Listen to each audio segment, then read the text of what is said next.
Hello, everyone. Welcome to episode 21 of Still Up Sports. I'm your host, Cody Chapa, coming to you live from Las Vegas, Nevada, guys. Here to bring you and normalize late night sports talk, starting with your Denver Broncos, normalizing any kind of sports talk, of course, just late at night. That's what we do here. I hope everyone's having a wonderful day. Feel free to like, subscribe, and comment. We're just trying to normalize late night sports talk. If you're a sports fan and you want to talk sports in the middle of the night, we do 3 shows a week, normally Monday, Wednesday, Friday, 1:30 a.m. Mountain Time, guys. We may be Broncos fans, but we talk about everything here, guys. So feel free to like, comment, subscribe. We got a big interview with Luca Evans that I'm going to air for you guys soon. So you're not going to want to miss it. We'll play it in about 5-10 minutes. I just want to let you know, guys, we're going to keep trying to stack these interviews. We're going to keep trying to grow and normalize this base, get more people engaged, more people to recognize and acknowledge what we are doing here at Still Up Sports, guys. You know, it starts small and it grows and it continues to grow. We've had some great growth over the year so far, guys. We're only like 3 months in the streaming, less than 3 months in the streaming, and look, here we are. We're on TikTok, guys. We're on X. We are on YouTube. Let's go to the profile on X. Here we go. Yep, we're on X. We're on TikTok. We're here on YouTube. Feel free to like, comment, subscribe on YouTube, of course. And we're on Instagram. So we're all everywhere, guys. We're on all these platforms. And again, we're trying to reach 500-ish, hopefully before or during the season. Once we reach 500, I'm going skydiving for you guys. So again, please go like, comment, subscribe. All that helps. It helps YouTube, really take us seriously. So, the likes, the comments, all that, it tells YouTube that, hey, pay attention to this, guys. I hope you like the camera angle change. We listened to Mike Carmelini on his advice. He wanted us to lower the camera angle. I hope Mike is happy. I'm sure we'll hear about it. Guys, we interviewed Luca Evans of the Denver Post, soon to be. Thank you so much, man. I appreciate you, man. Gonna get you the Still Up Sports, gonna be a household name. That's all I want to do. I don't care necessarily about me or the channel. It's more about normalizing late night sports talk, because if I see other channels pop up and talk sports in the middle, like 1, 2, 3, 4 in the morning, that's all I care about. I just want to see sports talk be normalized, because there's people like maybe you or me who are up at this time of night. I got off work 30 minutes ago and I just rushed right home and I just came and I hopped on the stream. And that's because late night sports talk needs to be normalized. I would get off work and I come home and there would be nothing for me, guys. I would have a neighbor who we would talk sports with till like 3 or 4 in the morning, and then he moved away.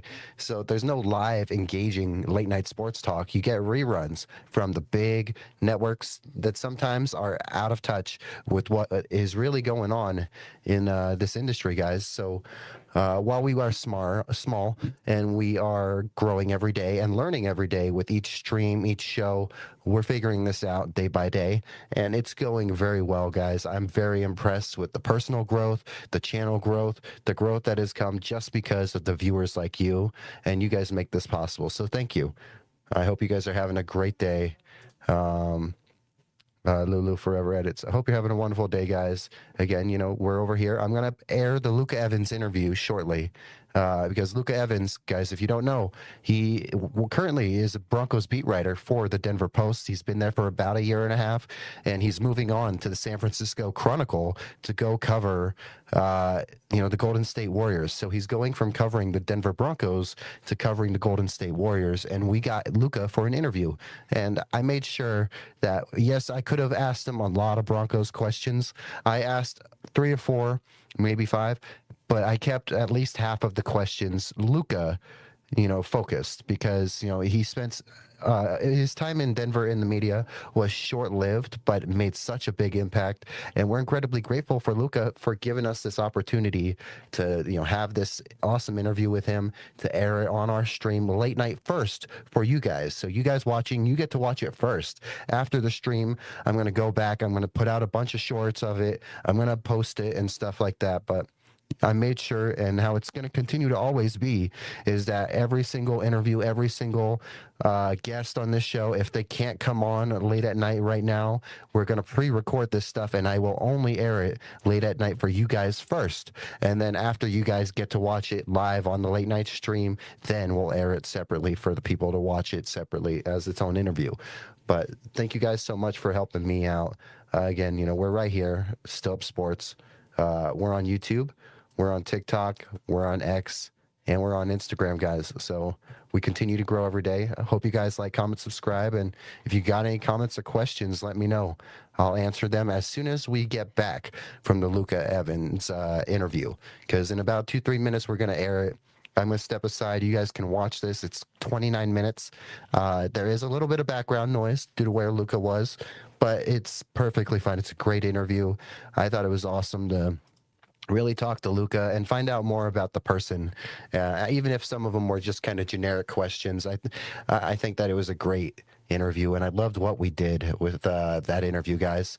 And it just goes to show you that a random DM could turn into something. It could not turn into something, but that's why you take these shots. And I think it's a great interview, and I think it's great that Broncos fans will get to see and learn a little about him before he moves on, and learn about the guy that they were so attached to, because Luca quickly became one of these guys that was known as could ask the tough questions, made the tough questions, and sometimes he got some heat from Sean Payton from that. Sometimes that happens. But Luca really came on the scene, and he's incredibly bright. And I'm just grateful to have talked to him, and for Luca's opportunity and his time to come on the show was just awesome. So I'm just forever grateful, and I'm going to forever pay attention to Luca's career and where he goes on. And I really hope that the Golden State Warriors can turn it around, just so we can see Luca cover a championship team, because the man works so hard. So again, guys, I'm Cody Chapa from Still Up Sports. We're going to get up here and we're going to play this. I want to make sure that there is no audio issues before I step away. So I'm going to play it for a second. And if you have any audio issues, let me know, because I want to know if this is playing and if you're hearing it all. So I want to make sure that you guys can hear everything. Let me double check everything. If you're here, drop a comment, like, subscribe. Let me know what's on your mind, guys. We'll talk Broncos training camp. We'll talk today after this interview. Besides that, this interview was filmed Monday afternoon, guys, Monday around 4 p.m. Mountain Time. So because of that, it is not talking about today at camp. It's talking about Monday at camp, which was the first padded practice.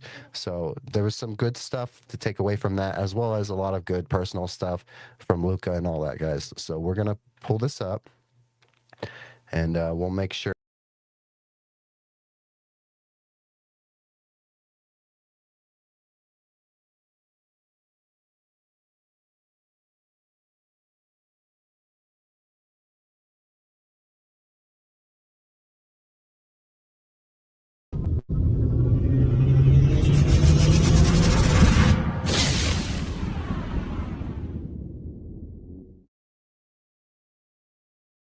Today on Still Up Sports, we have Luca Evans of the Denver Post, soon to be of the San Francisco Chronicle, guys. Here we go. We're going to bring him in right now. Luca, how you doing, man? Cody, appreciate you having me. This is quite the setup, man. This is awesome. I appreciate it, man. I'm just a guy trying to normalize late night sports talk. So this interview will air on Wednesday morning at 1:30 a.m. Mountain Time. There we go. We'll Right get the on. night owls in here, Yeah, absolutely. I think that late night sports fans are so overlooked, man. We get off work at midnight and we have nothing until the morning. And then when you guys start putting stuff out, we're asleep. Yeah, So that's I think it's true. yeah, it's a niche little area to get into, but we're going to get into these questions. All right. Absolutely, by all means. All right. First padded practice. Any takeaways so far from camp? And then also, I know we saw Wanberg went down. Anything from Sean on that aspect?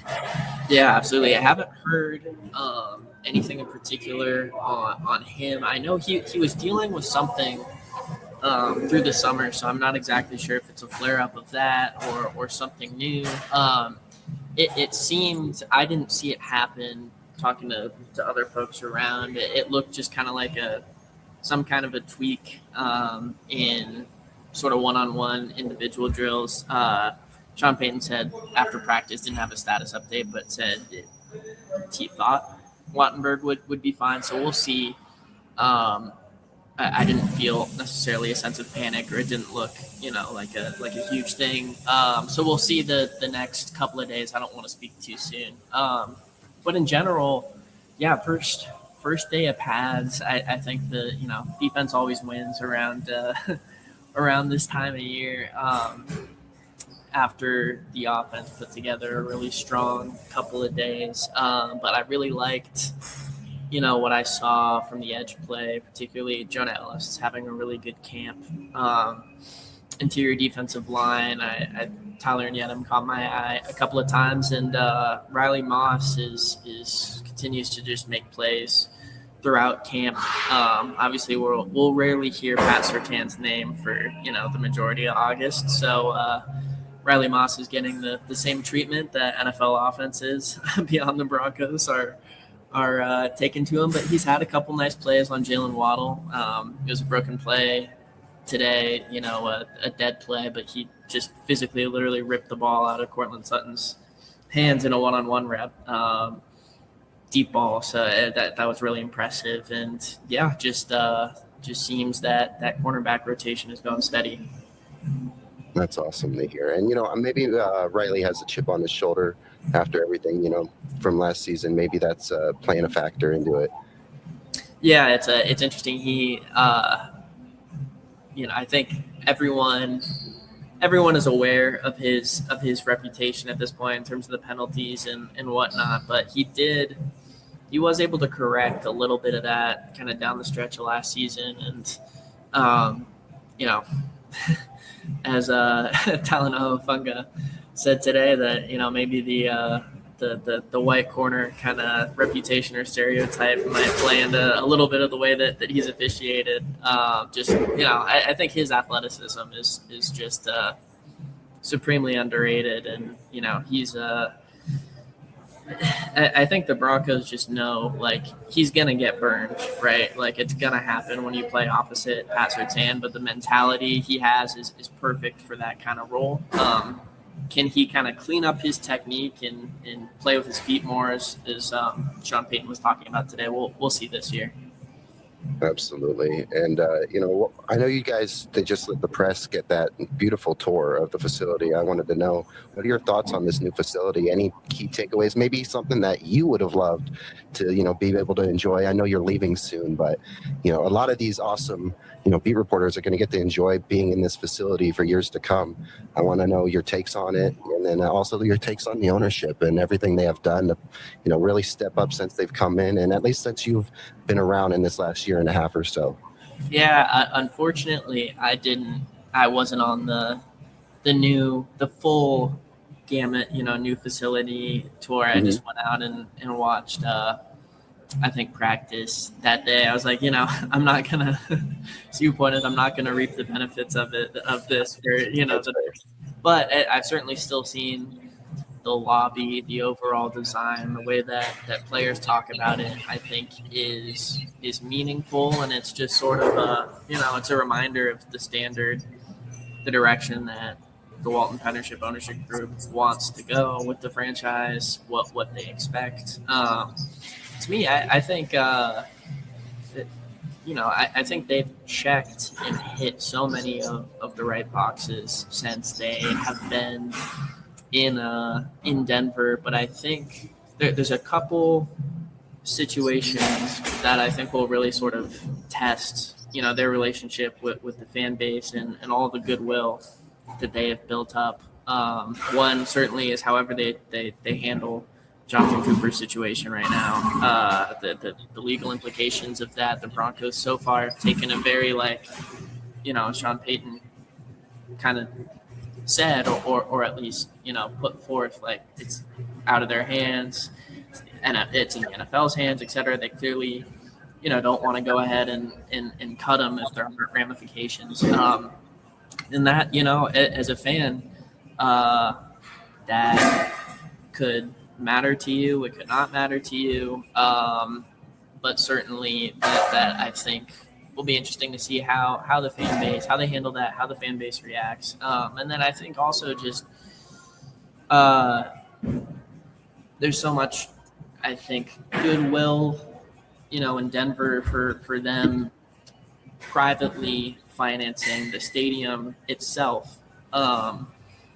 But there's already been a little bit of reaction to they're likely going to use, PSLs, and eventually there will be some form of public subsidy with tax increment financing, which will help fund, the infrastructure and this total concept of a stadium district around it. So there is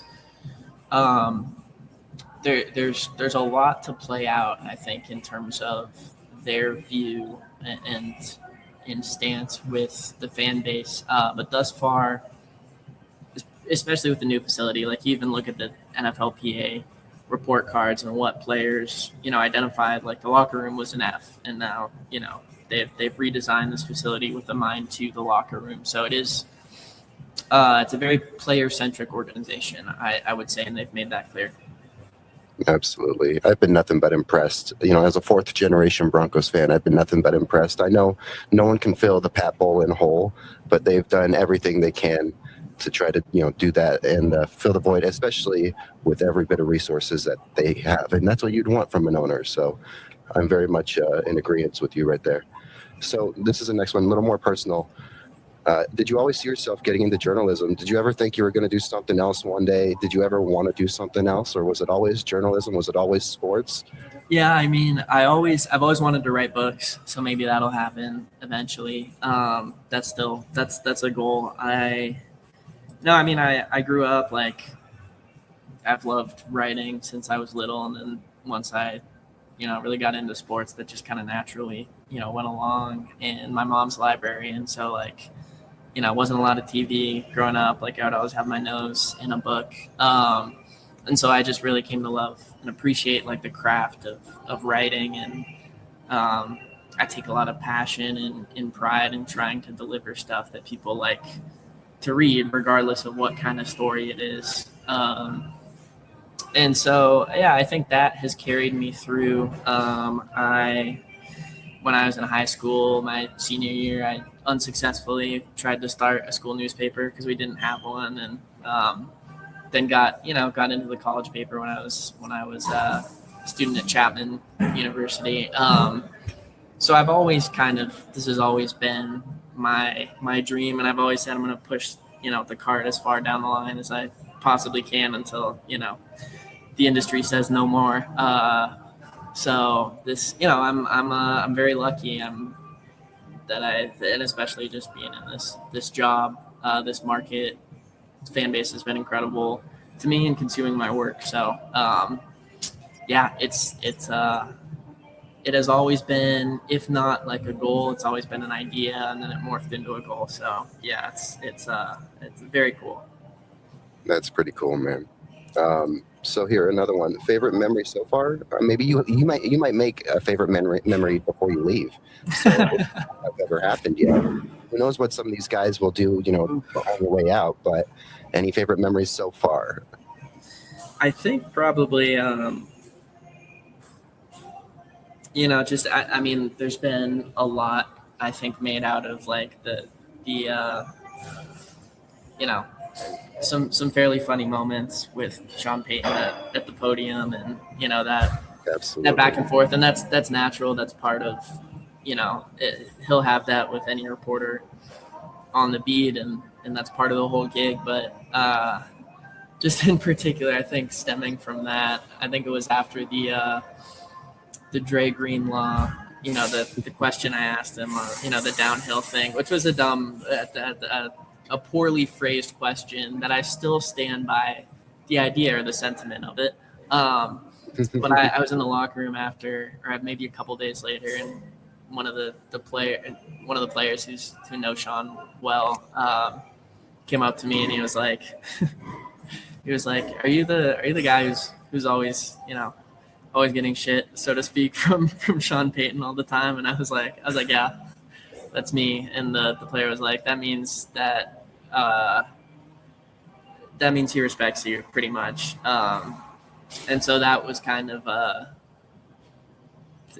you know, not that I ever had taken sort of offense to, that, but it was cool to hear that, I think, from a guy who is also, constantly in Sean Payton's orbit. So, yeah, it's been a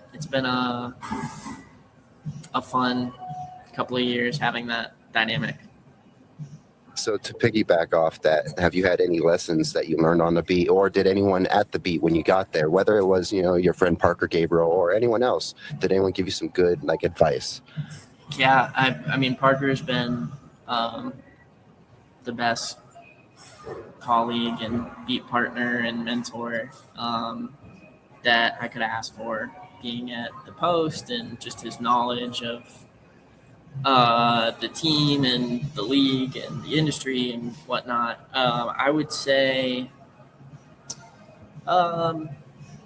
lessons learned. I think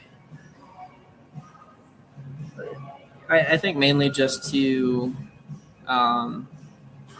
I think learning by watching and this or that. I think I had the mentality pretty early on that, I wanted to establish myself on the beat and in the market. And to do that, you have to make sure that the people you're covering in some way at least know who you are and respect the work that you do and whatnot. And so I always came in with the mentality that I was going to be, I was going to ask,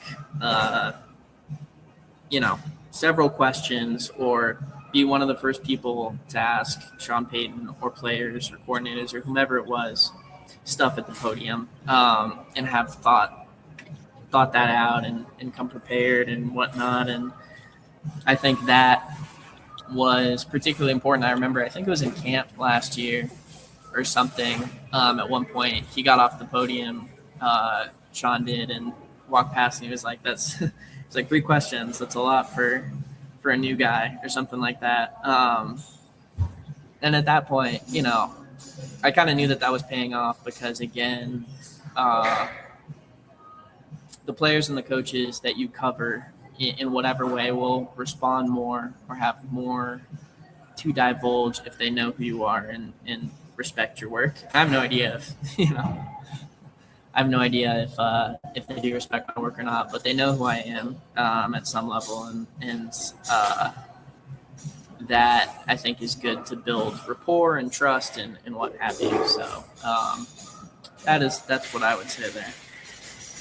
Yeah, absolutely.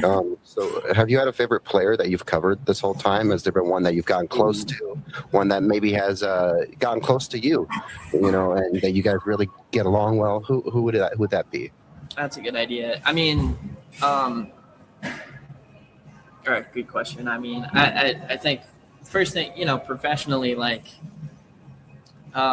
there's always a line with people you cover. You can't be friends. That's just not, or this or that.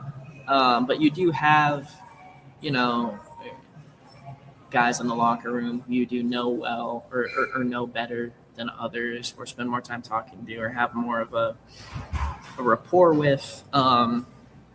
And I've always really enjoyed conversations with Pat Bryant. He's, very, very candid, has a just, really interesting story and background, and shared a lot of that with me. And, I think the way his attitude and the way that he'll explain things and talk about things is always really interesting and helpful. Defensively, there's been a few times where I've gone to Justin Stranad with, a question on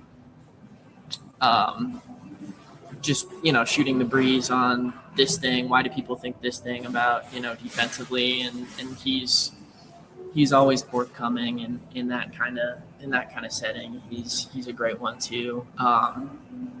Man, there's uh, there's a lot of guys, and it's a lot of them are escaping my mind off the top of my head, but um, definitely a couple there. Garrett Bowles is another one who's always very approachable and will make time, and so yeah, been it's been a good group to work with, as a reporter for sure. That's incredible.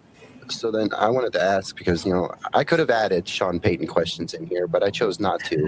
But I thought this one is kind of a good way to kind of talk about Sean without diving too much into it. And it's Sean Payton to Steve Kerr. What do you expect with that dynamic reporting from one coach to another coach? Both of them really dynamic personalities.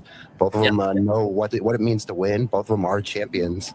I would love to know what you think about going from Sean Payton to Steve Kerr. Yeah, no, I think at the end of the day, you want to be, as a beat reporter, you just want to cover interesting people and people who will speak their minds, and both of them certainly are that. And so I'm really excited for that, and I think the the personalities certainly are different.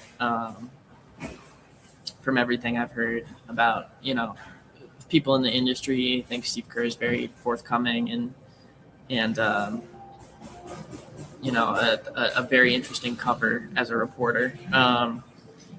And I think it's been just a real professional benefit to me, like understanding how to cover Sean Payton, and he's everyone knows, like, he's enigmatic. He can be moody sometimes, but he, at the end of the day, it's all sort of within like this incredibly competitive atmosphere that has gotten him to where he is in the coaching world. And you have to be, I think he'll respect, whether you're a reporter, a player, a coach, whoever it is, if you're able to challenge him and back it up, he respects that generally, and at least from what I've heard. And so I think learning that has been really good professionally, and I'm sure in maybe a different way it'll be the same thing with Steve Kerr. Just,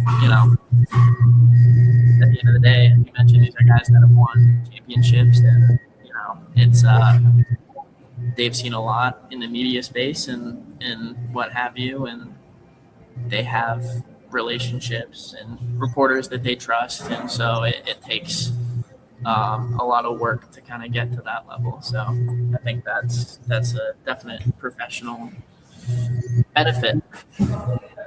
Absolutely. And I'm going to be excited to, when I'm paying attention to whatever's going on with the Warriors, to know that you're out there covering it and to know you're there. So we're going to be excited as fans.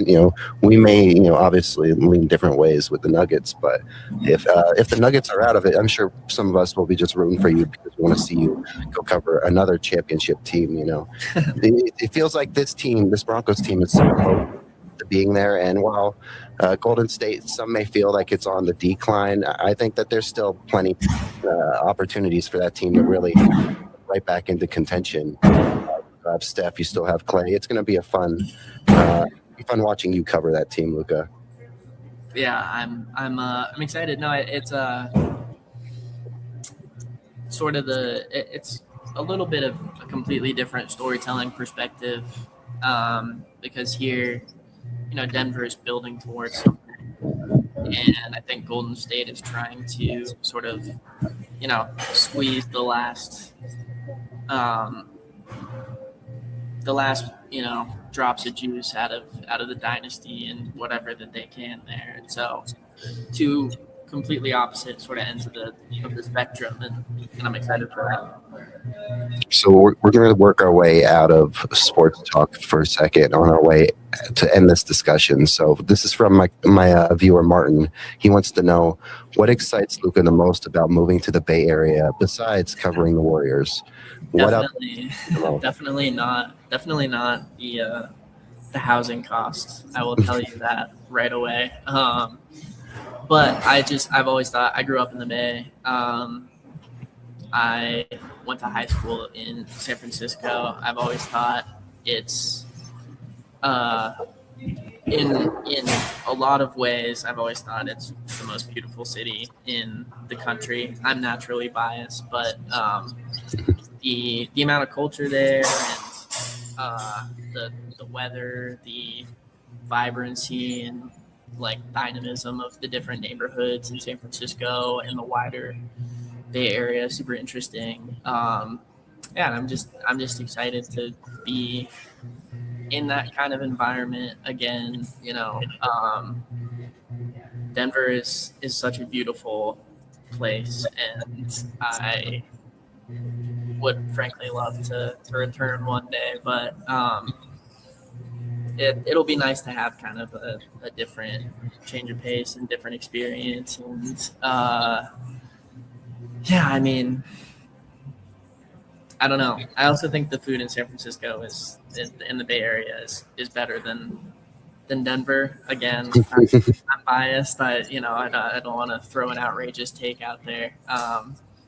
But overall, no, it's I'm blessed to live in both places for sure. Well, the way you ended that question, it bleeds into this question. So, favorite place to eat in Denver? Cool, great question.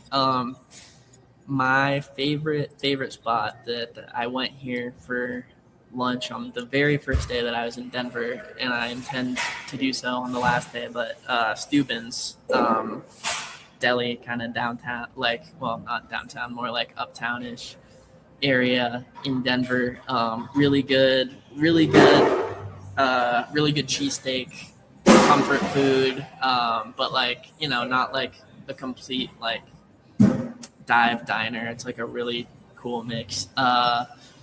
So Steuben's. There's also I live 5 minutes away from Blue Sushi, which has the best happy hour in all of Denver, in my opinion. All day happy hour Sunday, incredible deals on sushi. I'll leave with those two. That's awesome. Yeah, I'm going to be in Denver for 2 weeks in November for my 30th birthday, so Dirty 30. And I've been taking down everyone's food recommendations. So I got a nice little list of 8 places now. So I'll put right on the list. Definitely, yeah. Go to those two. You will not regret it. All right. And then what is one of your favorite ways to pass time out of work? I know I'll say this on the Denver Post website. It says that you can be found shooting 2 for 10 in a rec league. I don't believe that. Oh, I believe you have a better percentage than 2 for 10, right? That was a while ago, because I played in a rec league in LA before I came to Denver. I have not since joined one since I'm in Denver, so it's probably more of 2 of 15 now. No. I do, I get hot every once in a while, but I love playing pickup hoops.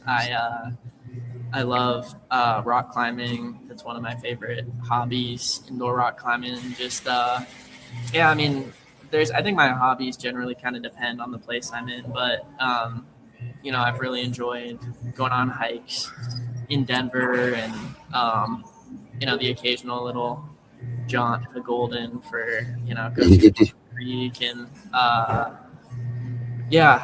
walking around the parks. Wash Park is probably my favorite spot in Denver. So yeah, it's those are my favorite things to blow off steam, so to speak.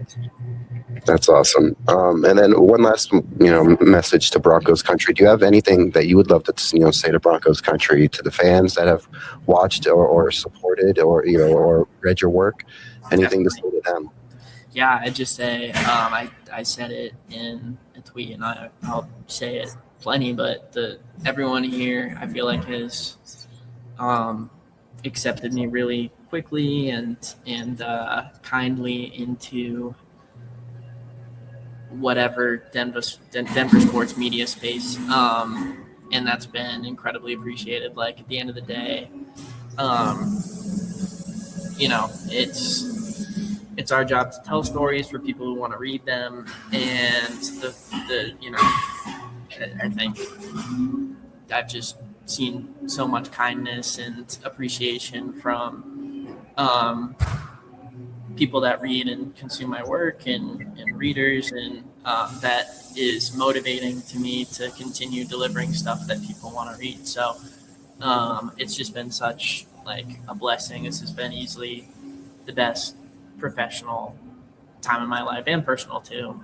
Just being here in Denver. So I would just say thank you, to the fan base, and hopefully, if you're interested in what the Warriors have going on day to day, keep following along, and I might pop back onto Broncos Twitter every now and again, when I'm catching a game on Sunday or this or that. But yeah, it's been a joy and a pleasure.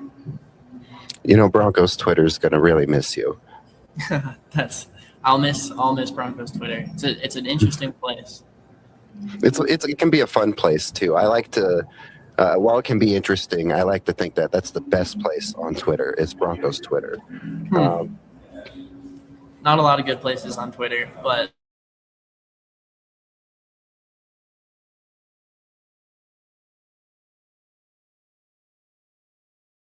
all right, Luca, I wanted to say thank you so much for your time, man. I hope you have a great day. I hope you have a great week. And, I know you got, a little bit over 20 days left with the team. I just want to say cherish each one. And, I hope you have a great day. Thank you so much, man. Thank you for being on Still Up Sports. Anytime. Take care. Hey, you have a great day, Luca. Of course you too. All right, guys. That was Luca Evans of the Denver Post, soon to be of the San Francisco Chronicle, guys. Wonderful interview. Great talking to Luca. Really makes you think about, these guys. They're so great at what they do. It's not easy what they do either. And we're just wishing Luca the best. We hope he has a great time in San Francisco. We hope he cherishes each one of these days while they're there. Again, thank you so much for coming to Still Up Sports, guys. This is going to air on Wednesday's episode, and then the day after we'll drop it as its own interview. Thank you so much, guys. Make sure you like, comment, subscribe right here, guys. Like, comment, subscribe. It would really help me out. Besides that, guys, we are right here. You see us right here at 28 subs. Help us get to 130. Help us get some more subs in there. Besides that, we're on YouTube, X, Instagram, and TikTok, guys. With that being said, guys, I hope you guys have a great day, and thank you for being still up with us. Peace.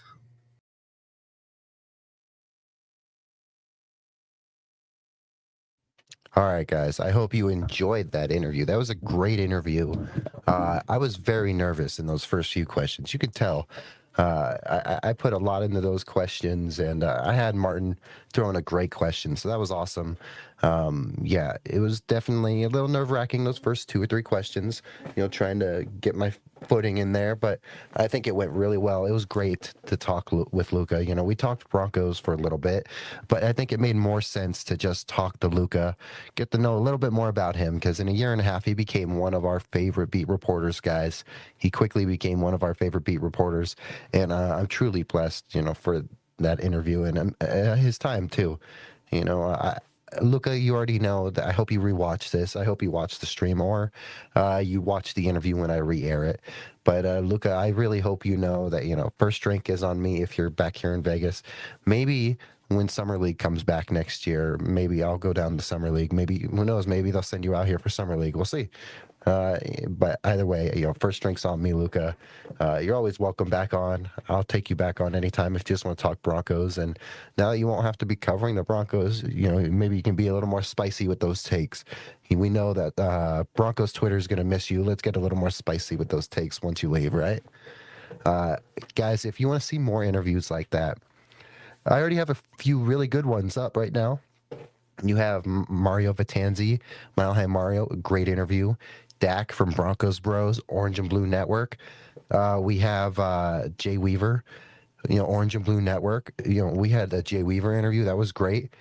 We had Corey, West War Room Rivals, guys. We've had some great interviews. Some of those ones were on our last 24-hour stream, so they're not as coordinated or up close like this. But we have another one hopefully lined up soon. And besides that, I'm sending out some feelers, guys. We're gonna take shots when it comes to trying to snag some interviews. That's all you can do is take some shots. And I think that it's about giving you, the late night sports fan, this opportunity to have somewhere to fill the void and to talk sports and enjoy some good late night sports discussion and conversation, guys. I didn't actually come into this episode with a script because I just figured we'll talk a little bit, we'll air that interview, and then we'll just talk a little bit more. And today's camp, sounds like Riley Moss is still killing it. Just like Luca said, that interview was on Monday, guys. That was a Monday afternoon interview, but a lot of those things probably still hold up till today too. So we'll see how these next few practices go. It's going to be really exciting. Sounds like man, this defense sounds like it won the day again. It sounds like it's looking good.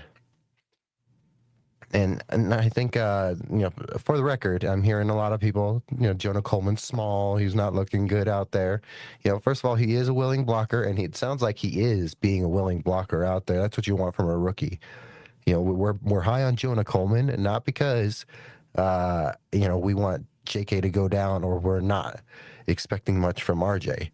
We just think that Jonah is going to be that final piece to make that running game really go, guys. So we're really high on Jonah Coleman, and we're waiting for that Jay Weaver fan club, card, guys. So Jay Weaver, send that over. He says it's in the mail. I don't believe him. I don't believe you, Jay. All right, guys. If you have any comments, questions, let me know. That was a great interview. I loved it. It was fun. Nervous in the beginning again, but that was great. I had fun. We're going to keep stacking interviews, guys. When we go to Denver, who knows what's going to happen, who I can interview, who I might bump into. It's going to be very fun. It's going to be exciting. Let's see. Keep up the grind, brother. Constantly going to get you there. Stub Sports going to be a household name.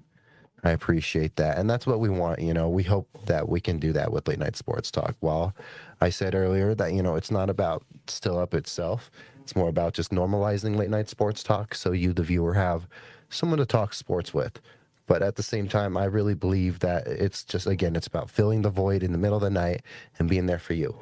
Yes, I did throw a few comments in there. Luca is the man, and it was such an honor talking to Luca, man. Luca is such a great guy. So I advise you guys, go keep an eye and go follow the Denver Post, guys, because the Denver Post brings in so many great people. They brought in someone that quality and that caliber of Luca Evans. So who knows who will come in after. So keep monitoring and keeping track of what the Post is doing, but also go check out Luca when he goes to the San Francisco Chronicle, guys. He's going to kill it there. We know he will. Such a great interview. I loved that interview. It was great. If you want to see more interviews like that, guys, again, come check us out. Come subscribe on Still Up Sports at YouTube. We're Still Up Sports on YouTube, Still Up Sports on X, TikTok, Instagram, all that, guys. So we're on every platform, and at least most of them. And then, again, we're trying to really boost these subs up, get to like 500 before or during the season. So that way we can keep normalizing late night sports talk. And then you guys can get me to go jump out of a plane. That'd be fun, right? All right, guys. We're going to get a bunch of these shorts out. We're going to make sure that we get Luca's interview out after.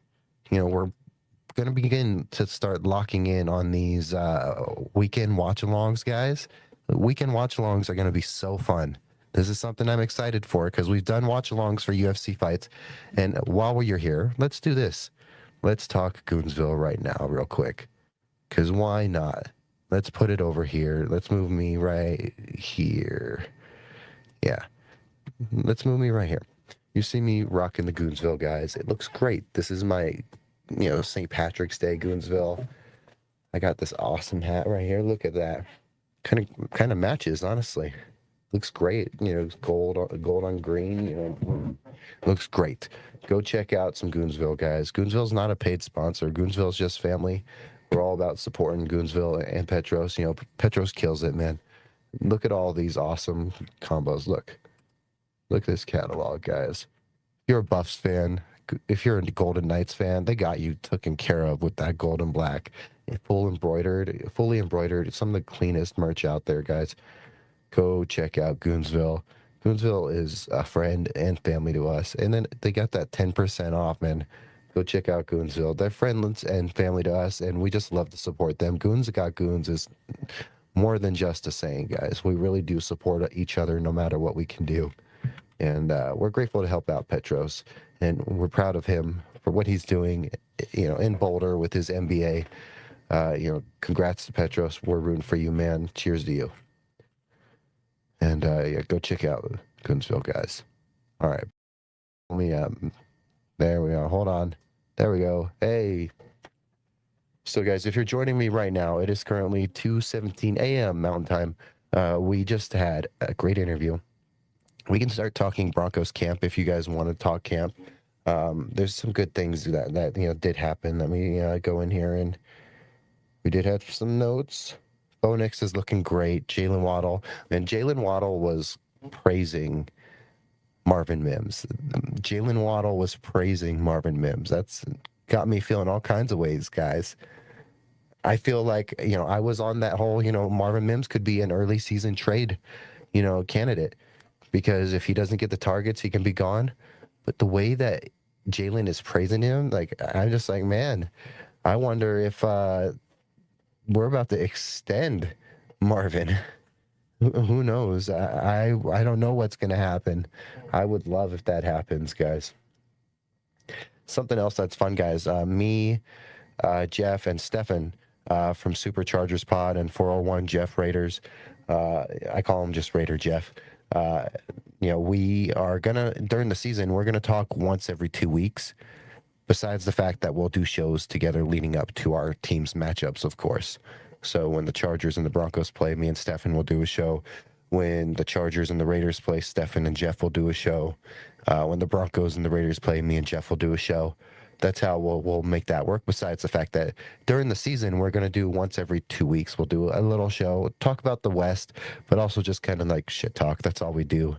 I posted, it was over 2.5 hours. Guys, it was longer. It was much longer. It was almost pushing 3 hours of us just fooling around, talking about anything. And that's part of me getting my sports vibe and my sports feel, guys, is because I used to have, a neighbor who would talk sports for like 3-4 hours in the middle of the night. And, that's kind of what we did with Jeff and with Stefan. So, Superchargers Pod, 401 Jeff, Raider Jeff, go check them out, if you want some good insight on this. We're just a bunch of fools, guys. We're a bunch of fools. And we're going to talk some ball every 2 weeks. And besides that, when we have our matchups, it's going to be fun. So, go check that out when it does happen. Let me pull up our page. And when I can show you some stuff, guys. All right. Let's get bigger. There we go. Yeah, so you see it right here. It's just BS talk with our fantasy fools, because that's how we met. We met in the fantasy league just a few weeks ago. Yeah, we met in the fantasy league just about like a few weeks ago. It was great vibes, very fun. Love talking to those guys. Can't wait to do it again. So that's why we're going to do it once every 2 weeks. One show every 2 weeks. We're not an AFC West channel. It just so happens that we're in the West, and we're just talking about each other's teams. But we talked about anything in that stream, guys. We talked about Tom Brady. We talked about players, everything. It was just random BS. That's all it's gonna be, is random BS, and with the occasional, little bit of AFC West talk, but not much. If you want real AFC West talk, go to West War Room Rivals, guys. They got you there. If you want to see, three idiots, and we are looking for a Chiefs idiot, have to talk with us a little bit every 2 weeks, because during the off season, those shows won't happen. Like, we won't even talk about that stuff during the off season much. But during the season, it'll be every 2 weeks where we'll link up and we'll talk about that stuff. Besides that, guys, we got fantasy coming up, and I was locking in, but I'm not as locked in as I should be. Uh-oh.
There we go.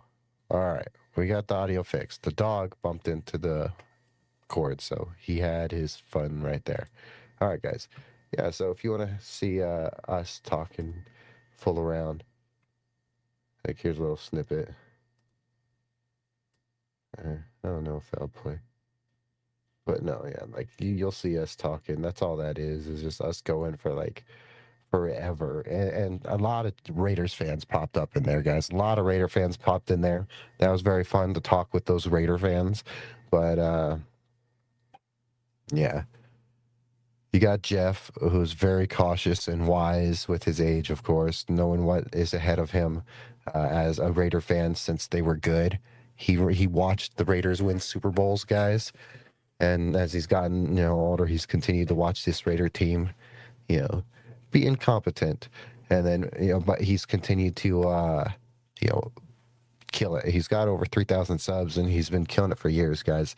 So, if you are interested in some Raiders content, check out Jeff. And then our boy Stefan with Superchargers Pod, crazy optimist. This man has got energy for days.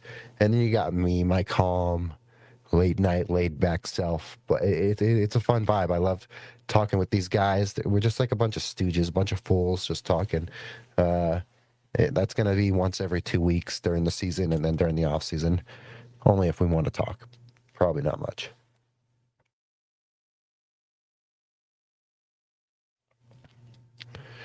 But yeah, guys, so it's a fun vibe. I enjoyed talking with those guys, and I think you guys would enjoy, those discussions that we have. They're just random. They're fun. So, I do suggest you guys go subscribe to all three of us. You got Jeff. Both of them got me beat. They got me beat. They've been, and what's crazy is Stefan hasn't done a single live stream of his own. So the man's been building those subs, working it. He's out there in the community with the Chargers fans. He was just at Chargers camp. So these guys are great. I love working with them, and I can't wait to talk with them more. Just because they're kind of our fantasy bros. That's what they are. They're just our fantasy bros, and we love talking with them. So I had fun, collaborating with them and talking with them more, and they're really trying to help me. I'm trying to help them. We all really have our goals. We all want to get to ideally over 1,000 subs. We're all trying to get, Well, Jeff's probably got his monetization by now because he's gotten his super chats and stuff. Me and Stefan still working our way there, but besides that, in general, it's just pretty cool. That we have this fun little vibe. It's just us talking nonsense.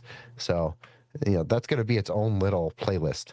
So if you check over here, it's its own little playlist, and it's called Full Talk because we're just a bunch of fools, and we're just there talking. So that's a fun little thing. I'd stay tuned for that because Jeff, he's a very smart Raider fan, and you don't see many of those out there. You don't see many smart Raider fans out there, but Jeff's very smart. Stefan's very smart, but Stefan's he's got the energy, man. He's got the energy of like a young dog. Man, the man is so hypergenic. Love the energy. We all have different vibes. I'm a Broncos fan. Stefan happens to be a Chargers fan, and Jeff happens to be a Raiders fan. But besides that, we didn't know each other until the last few weeks when we joined a random fantasy league started by our amazing friend Slanted Uptown on Instagram, who I'll show you. I'll show you some of Slanted Uptown's work.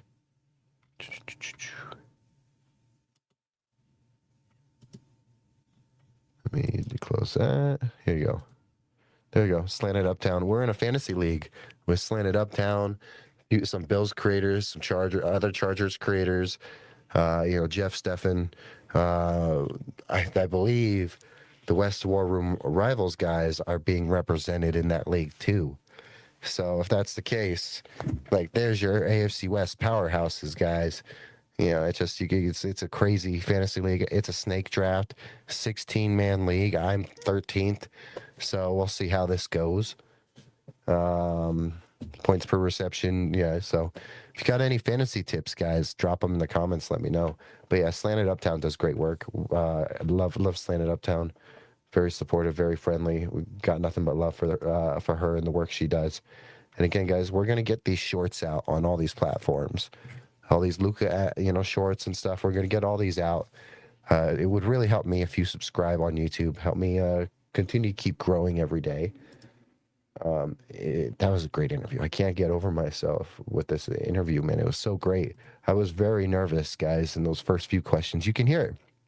You can hear it in those first few questions. I was very nervous, and talking with Luca, I loosened up after those first two questions, just because I put a lot of effort. I actually I put a lot of effort into those questions.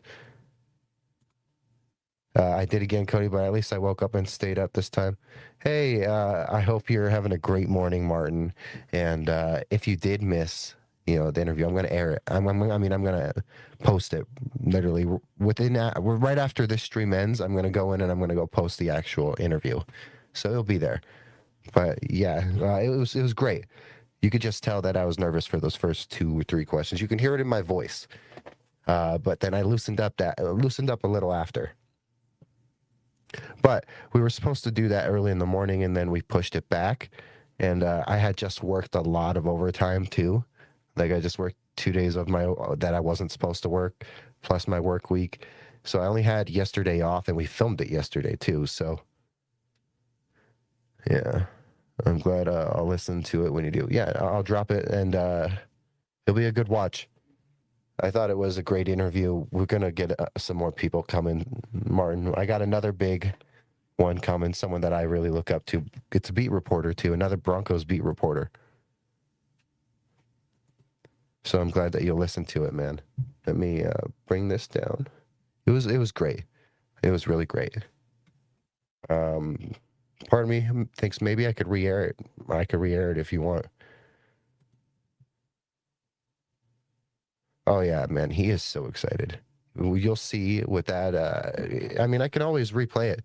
It's a 30-minute interview, so I could care less about the live stream being an hour, and I can care less if an hour of the live stream is airing it twice. I'm fine with airing it one more time. If you got 30 minutes, I'll play it again. I'll click play and I'll air it again. But to answer your question, Luca's very excited. I don't want to spoil too much, but he is from the Bay Area, so you can understand why that would mean a lot to him getting that job.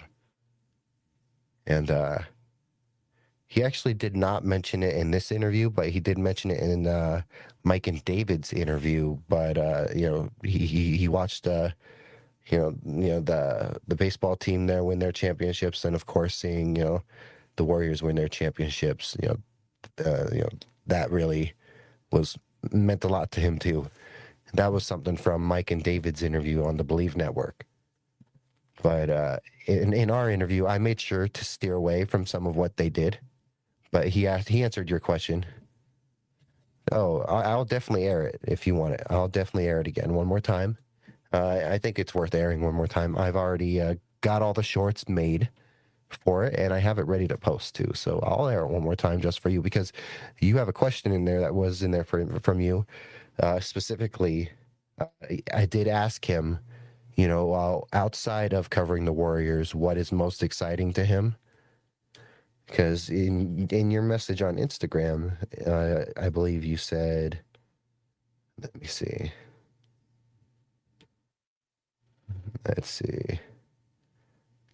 Because I asked some Broncos questions, but I did not want to make it all about the Broncos. I actually wanted to make, like, with our next interview with this next beat reporter, that will be lean very Broncos heavy, of course, because this beat reporter is not leaving the team.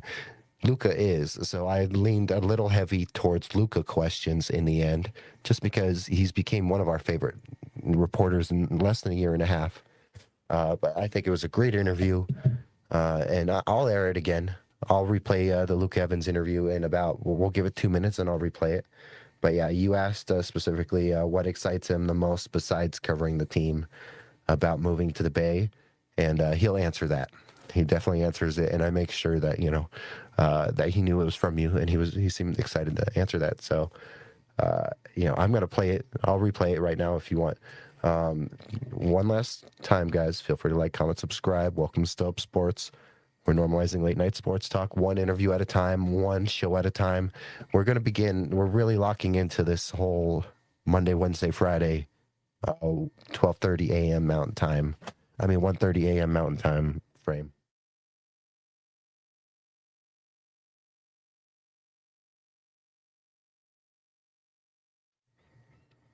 All right, guys. So we're gonna air this Luca Evans interview.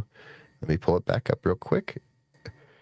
I'm perfectly fine with re-airing it one more time too, because I think that it was great, and I want you guys to enjoy it too. All right, let me open it. All right, let me make sure the audio is all good real quick. Let me do a few things. All right, I'm gonna play it again for you. Ready? All right. It's good 29 minutes or so. Again, I was a little nervous in the beginning, but I loosened up. There's a little background audio because of where Luca is, and this was also filmed Monday around 4 p.m. Mountain Time. So this was after the first padded practice. So for context, a lot of what was said in that interview holds up to today still, just a day or two later, because it's been another padded practice or so. Today's going to be really crazy. But yeah, so a lot of that will hold up still. So yeah, here's Luca Evans of the Denver Post, soon to be the San Francisco Chronicle, guys. And then if you have camp questions from today or whatever, let me know too. I'll answer your camp questions. All right, here you go, guys.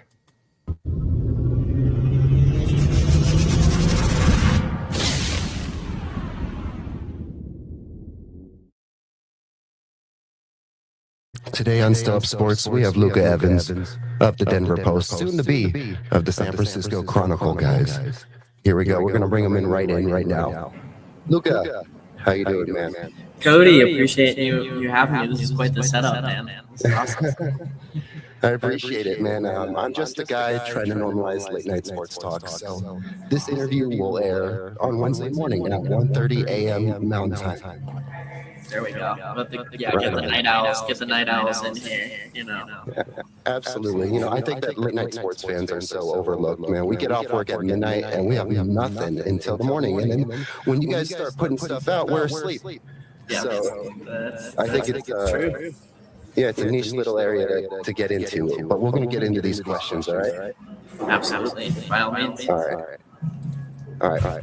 First padded practice. Any takeaways so far from camp? And then also, I know we saw Wanberg went down. Anything from Sean on that aspect? Yeah, absolutely. I haven't heard anything in particular on him. I know he was dealing with something through the summer, so I'm not exactly sure if it's a flare-up of that or something new. It seems, I didn't see it happen talking to other folks around. It looked just kind of like some kind of a tweak in sort of one-on-one individual drills. Sean Payton said after practice, didn't have a status update, but said he thought Wattenberg would be fine, so we'll see. I didn't feel necessarily a sense of panic, or it didn't look, like a huge thing. So we'll see the next couple of days. I don't want to speak too soon. But in general, yeah, first day of pads, I think the defense always wins around around this time of year. After the offense put together a really strong couple of days, but I really liked what I saw from the edge play, particularly Jonah Ellis having a really good camp. Interior defensive line, Tyler Needham caught my eye a couple of times, and Riley Moss continues to just make plays throughout camp. Obviously, we'll rarely hear Pat Surtain's name for the majority of August, so Riley Moss is getting the same treatment that NFL offenses beyond the Broncos are taken to him, but he's had a couple nice plays on Jalen Waddle. It was a broken play today, a dead play, but he just physically literally ripped the ball out of Cortland Sutton's hands in a one-on-one rep. Deep ball, so that was really impressive, and just seems that cornerback rotation is showing steady. That's awesome to hear. And maybe Riley has a chip on his shoulder after everything from last season. Maybe that's playing a factor into it.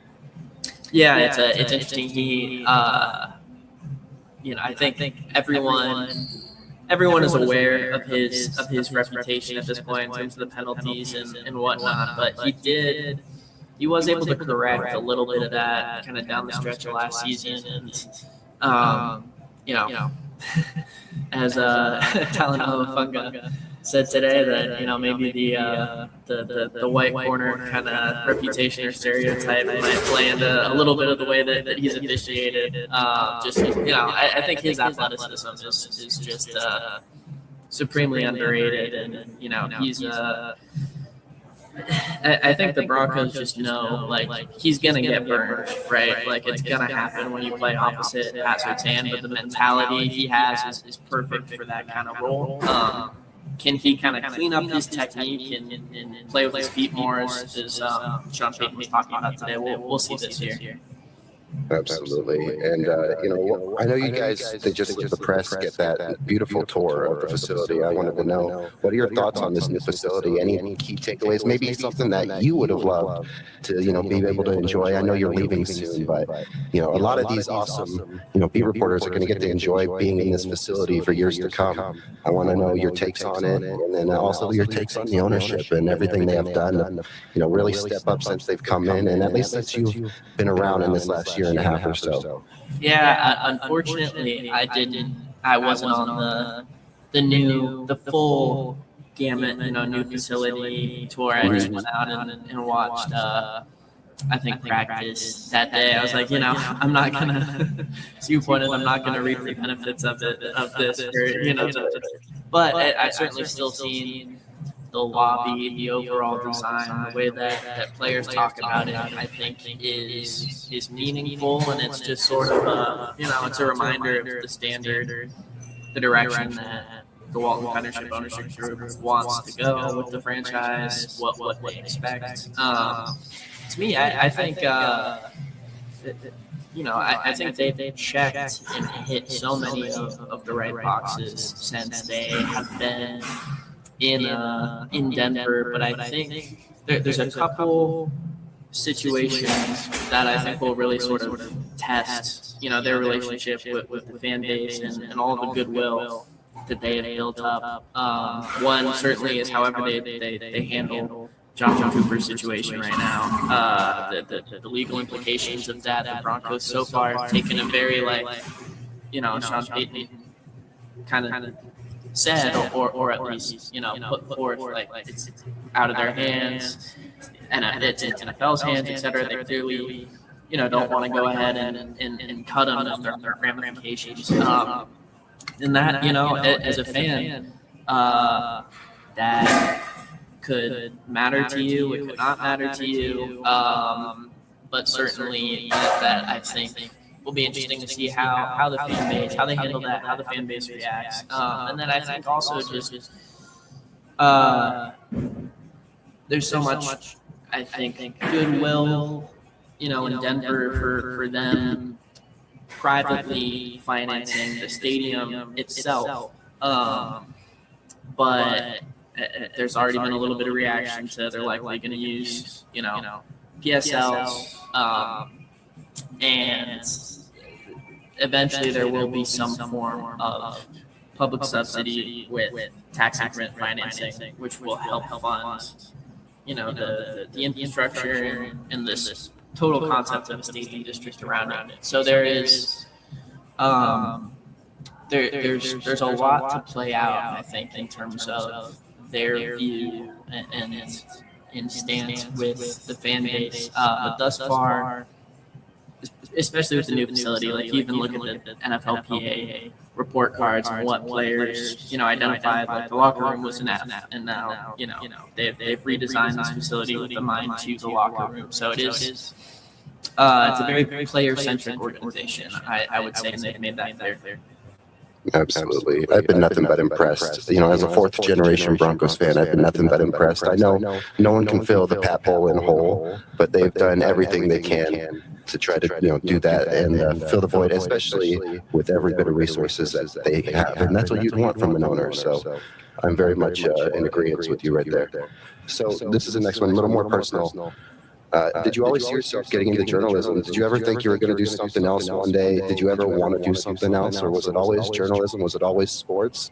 Yeah, I mean, I've always wanted to write books, so maybe that'll happen eventually. That's a goal. I grew up like I've loved writing since I was little, and then once I, really got into sports, that just kind of naturally, went along. And my mom's a librarian, so like, wasn't a lot of TV growing up. Like I would always have my nose in a book. And so I just really came to love and appreciate like the craft of writing. And I take a lot of passion and pride in trying to deliver stuff that people like to read, regardless of what kind of story it is.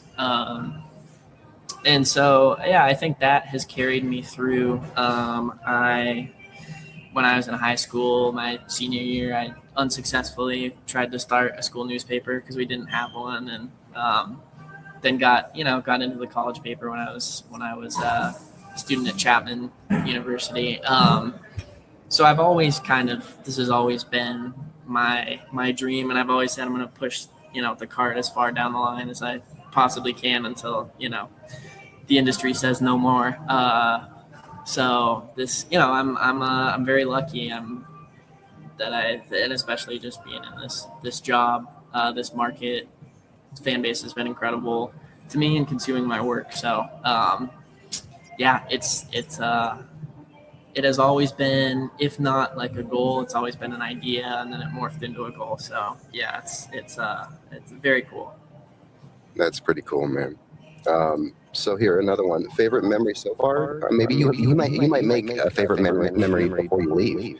So if that's ever happened yet. Who knows what some of these guys will do, on the way out? But any favorite memories so far? I think probably, there's been a lot I think made out of like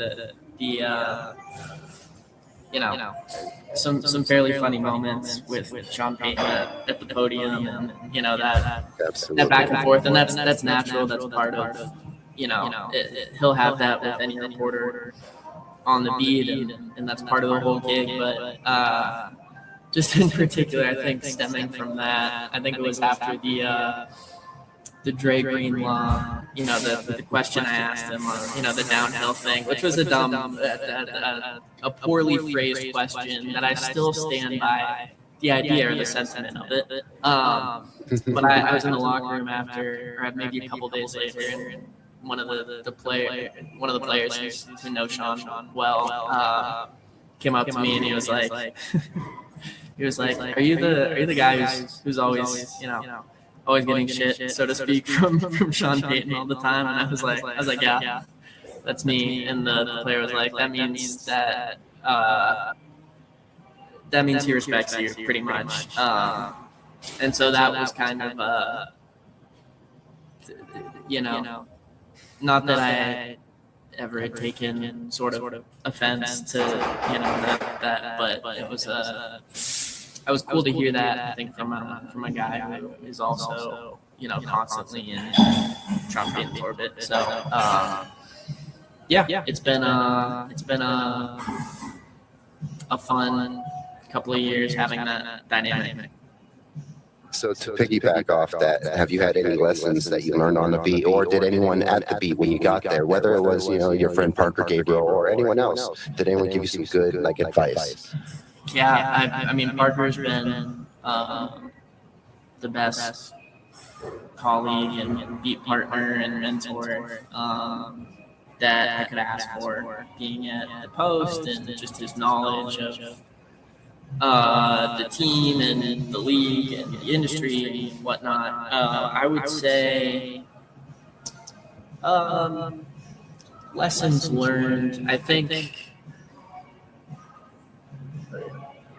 mainly just to, I think learning by watching and this or that. I think I had the mentality pretty early on that, I wanted to establish myself on the beat and in the market. And to do that, you have to make sure that the people you're covering in some way at least know who you are and respect the work that you do and whatnot. And so I always came in with the mentality that I was going to be, I was going to ask, several questions or be one of the first people to ask Sean Payton or players or coordinators or whomever it was stuff at the podium, and have thought that out and come prepared and whatnot. And I think that was particularly important. I remember, I think it was in camp last year or something. At one point, he got off the podium. Sean did, and walked past, and he was like, "That's it's like 3 questions. That's a lot for a new guy," or something like that. And at that point, I kind of knew that was paying off because, again, the players and the coaches that you cover in whatever way will respond more or have more to divulge if they know who you are and respect your work. I have no idea. I have no idea if they do respect my work or not, but they know who I am at some level, and that I think is good to build rapport and trust and what have you. So that's what I would say there. Yeah, absolutely. So have you had a favorite player that you've covered this whole time? Has there been one that you've gotten close to, one that maybe has gotten close to you, and that you guys really get along well? Who would that be? That's a good idea. I mean, all right, good question. I mean, I think first thing, professionally,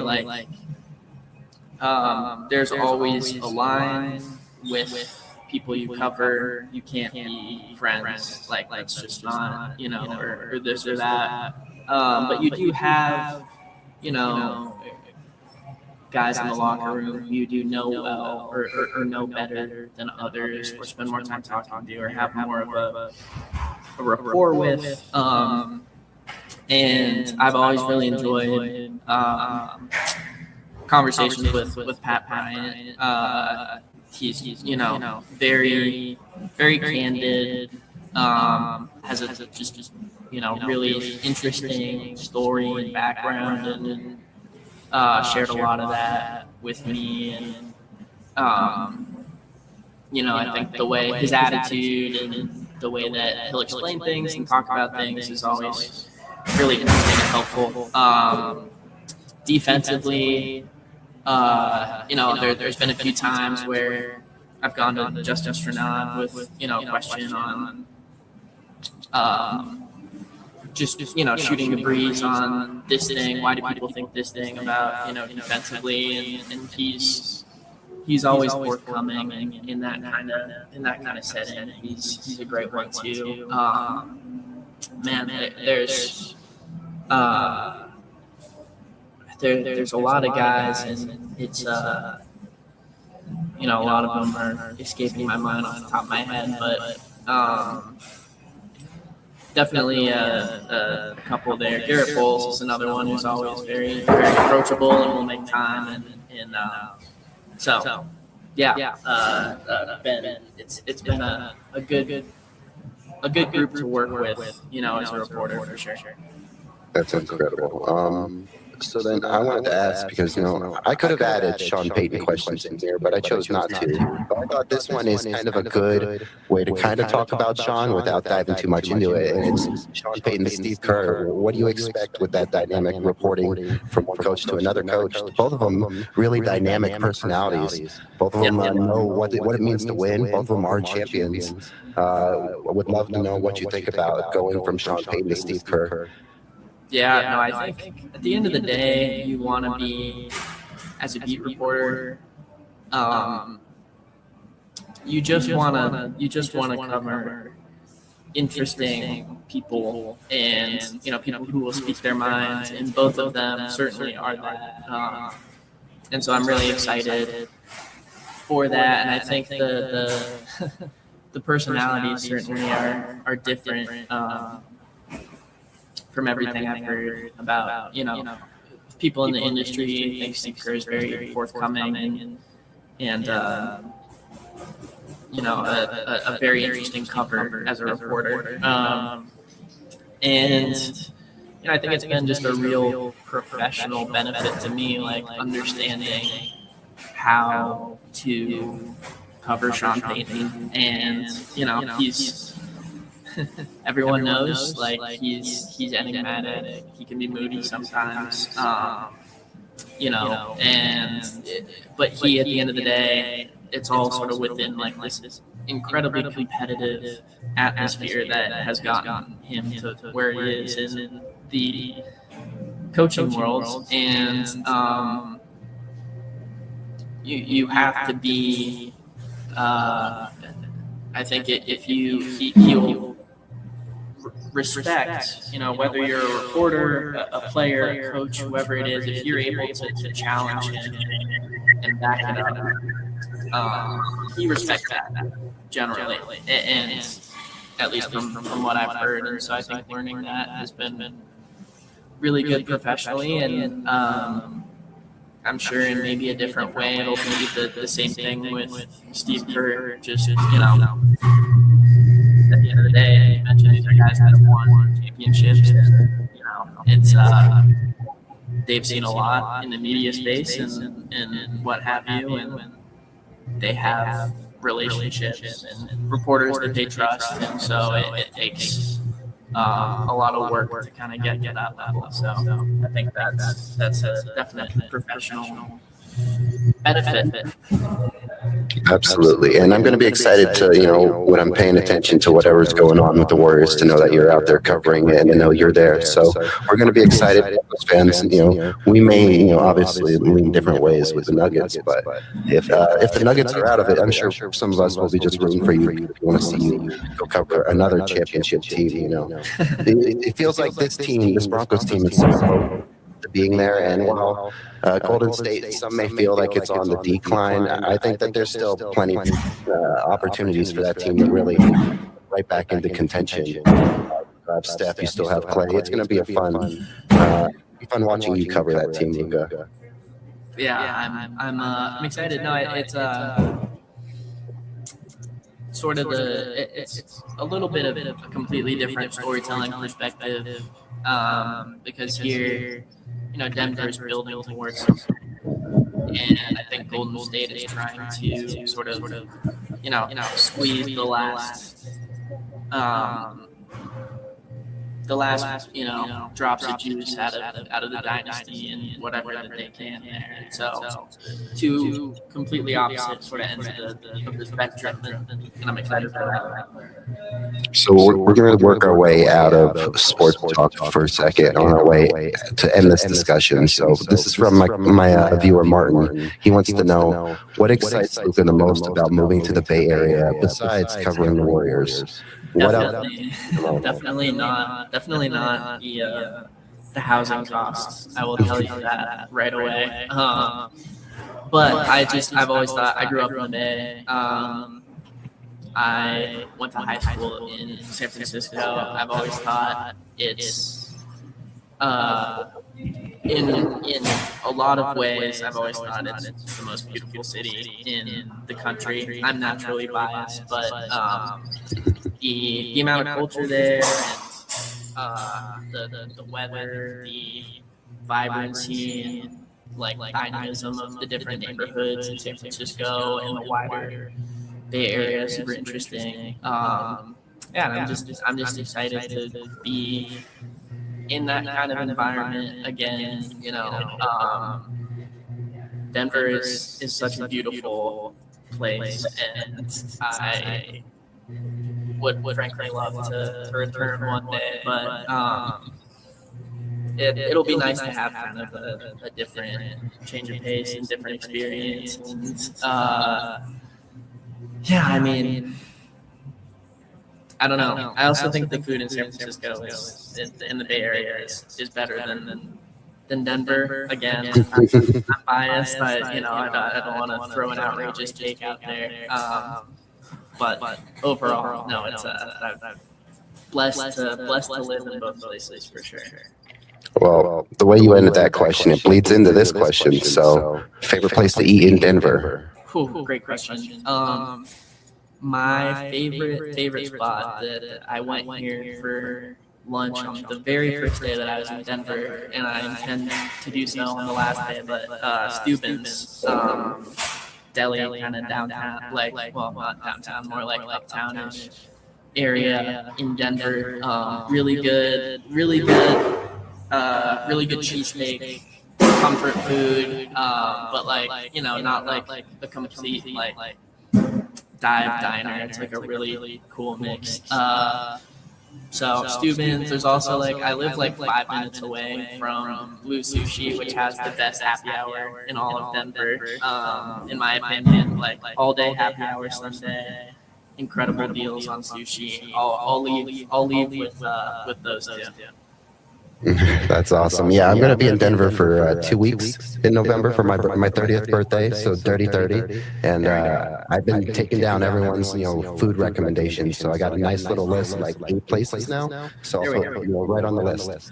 Definitely, yeah. Go to those two. You will not regret it. All right. And then, so what is one of your favorite ways to pass time out of work? I'll say this. On the Denver Post website, it says that you can be found shooting 2 for 10 in a rec league. I don't believe that. I believe you have a better percentage than 2 for 10, right? That was a while ago, because I played in a rec league in LA before I came to Denver. I have not since joined one since I'm in Denver, so it's probably more of like 2 of 15 now. I do, I get hot every once in a while, but I love playing pickup hoops. I love rock climbing. It's one of my favorite hobbies. Indoor rock climbing. Just I think my hobbies generally kind of depend on the place I'm in, but I've really enjoyed going on hikes in Denver, and the occasional little jaunt to Golden for Creek, and walking around the parks. Wash Park is probably my favorite spot in Denver. So it's those are my favorite things to blow off steam, so to speak. That's awesome. And then one last, message to Broncos country. Do you have anything that you would love to, say to Broncos country, to the fans that have watched or supported or read your work? Anything to say to them? Yeah, I'd just say, I said it in a tweet, and I'll say it plenty, but everyone here, I feel like, has accepted me really quickly and kindly into whatever Denver sports media space, and that's been incredibly appreciated. Like, at the end of the day, it's our job to tell stories for people who want to read them, and I think I've just seen so much kindness and appreciation from people that read and consume my work, and readers, and that is motivating to me to continue delivering stuff that people want to read. So it's just been such like a blessing. This has been easily the best professional time of my life, and personal too, just being here in Denver. So I would just say thank you, to the fan base, and hopefully if you're interested in what the Warriors have going on day to day, keep following along, and I might pop back on the Broncos Twitter every now and again, catching a game on Sunday or this or that. But it's been a joy and a pleasure. Broncos Twitter is going to really miss you.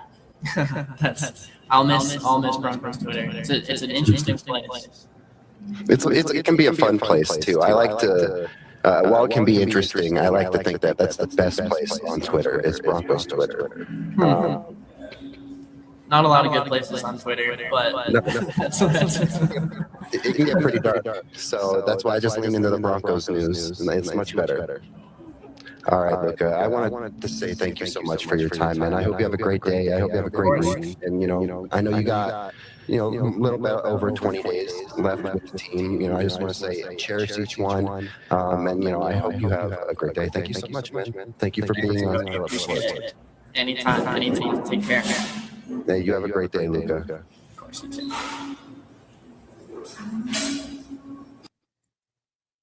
All right. All right. Yeah. So that was Luca Evans of the Denver Post, guys. Martin, if you are still here, I hope you watched that. That was for you. I replayed it a second time for you, Martin. It's going to air shortly after I end the stream.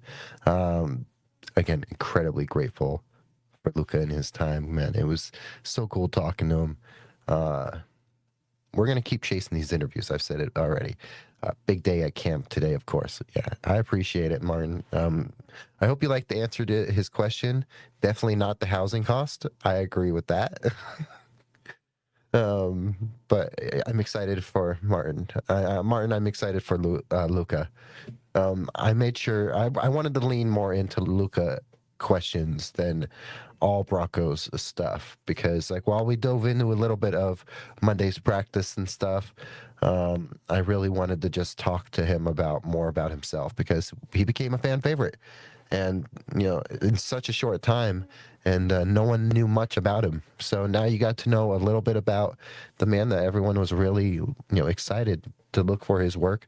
Hope you liked the new angle. Mike Carmelini was pushing me, change the camera angle.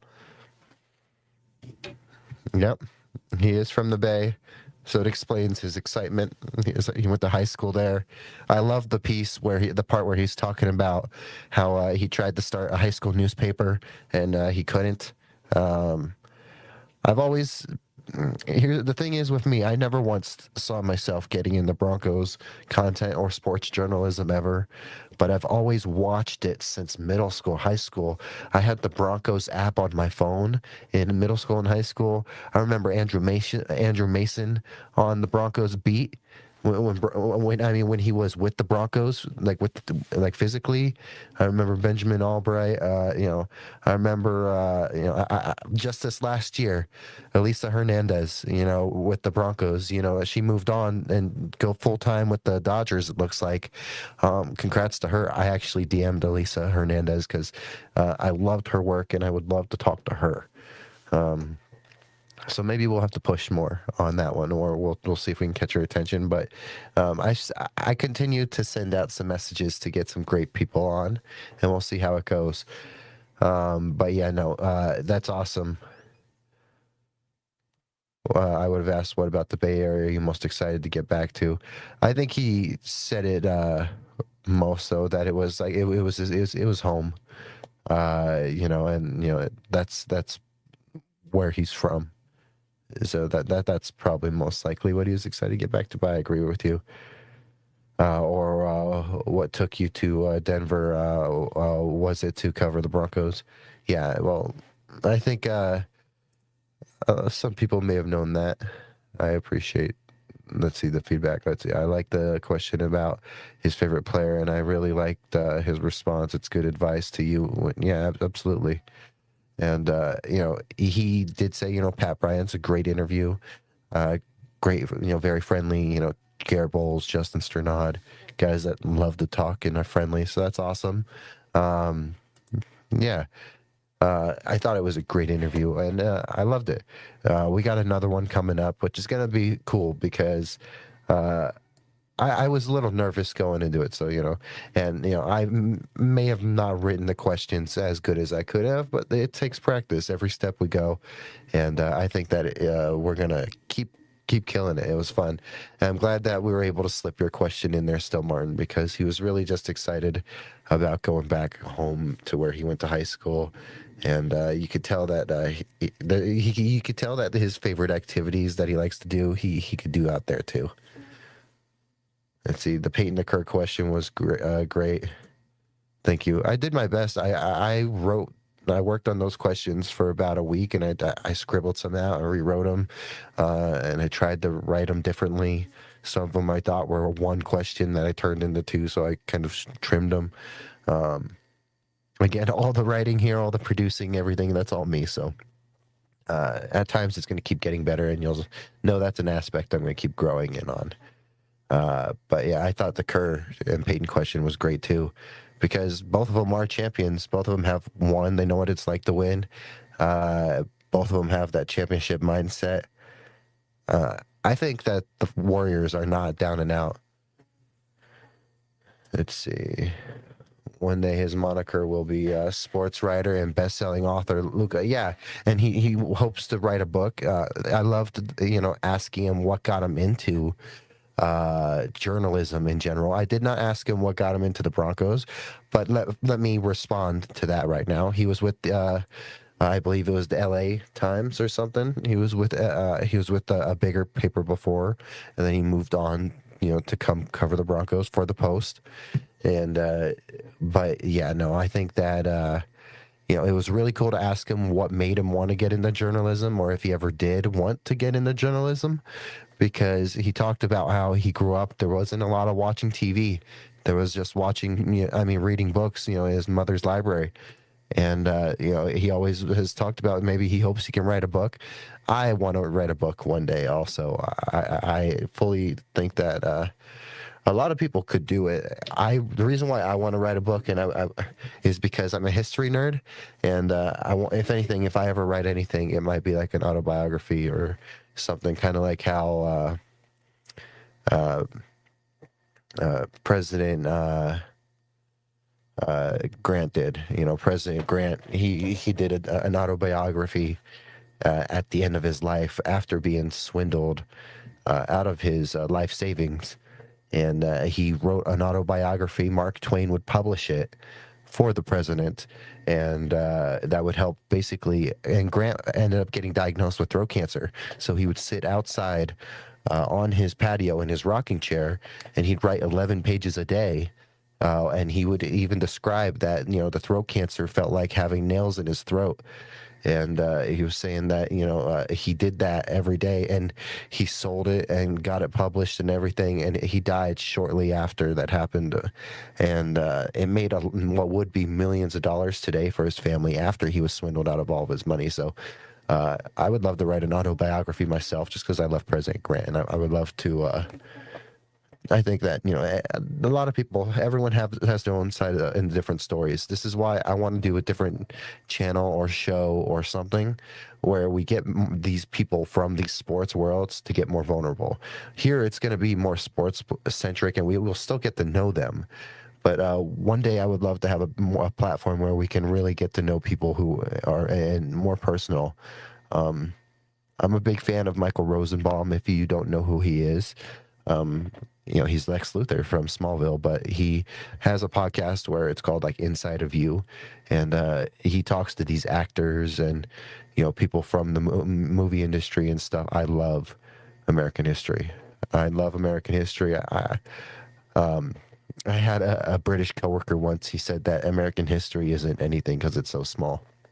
And I told him, hey, just because you got a long history of being terrible does not mean you have to make fun of our short history of being terrible, but also pretty interesting and exciting. I think I would love to write an autobiography. I would love to do it. Everyone has different ways and stages in life and what it takes to get to where you are. And what I was going to say about Michael Rosenbaum and Inside of You is he gets these actors, high-level actors, to open up about insecurity and vulnerability and mental stress or mental health that comes with what it takes to do that. And a lot of these reporters, they're in the air and they're traveling most of the time.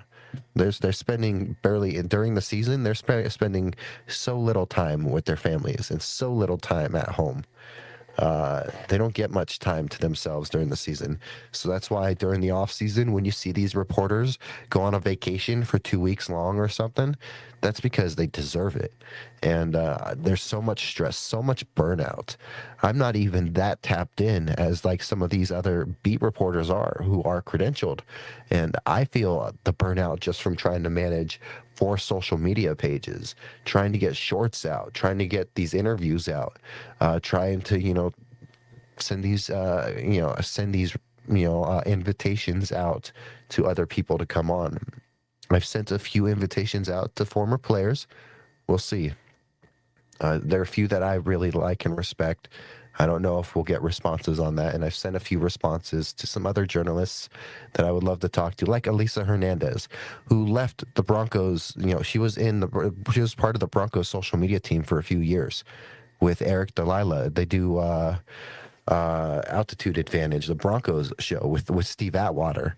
And I need to remember that there's someone else that's on there with them in the Broncos social media team. But, Elisa Hernandez, she was great. I loved her work. And I would love to know, because now that she's not with the Broncos, she's full-time covering with the Dodgers. I would love to see her perspective on the Broncos now that she's not with them.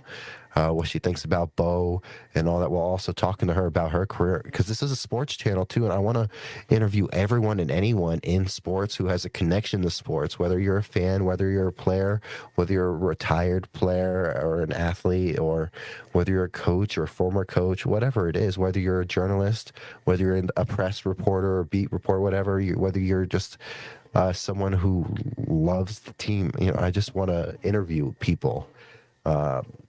Down the line, we'll do a separate thing where we can maybe make it more vulnerable or something, where I can get more people to talk about the stresses of how these things happen. But even then, we're just trying to get these big interviews, guys. And one interview at a time, one show at a time. But incredibly grateful for Luca's time. Very big win. And I'm excited for it. And loved having Luca on here. It was great. And we're going to only keep getting better. I think you can go back from all of our other interviews. Most of our interviews before Luca were all on 24-hour shows, so there was not much of a professional tone. You could tell I tried to get more professional with this one, and that's the progress I'm telling you about. We're going to keep getting better, small bits at a time. We may not have gotten to go to school to get credentialed or get a degree in journalism, but we are here getting better every day, and we'll keep putting in the work. That's the only thing I know I'm really good at, is putting in hours at something I'm really good at, or I'm passionate about.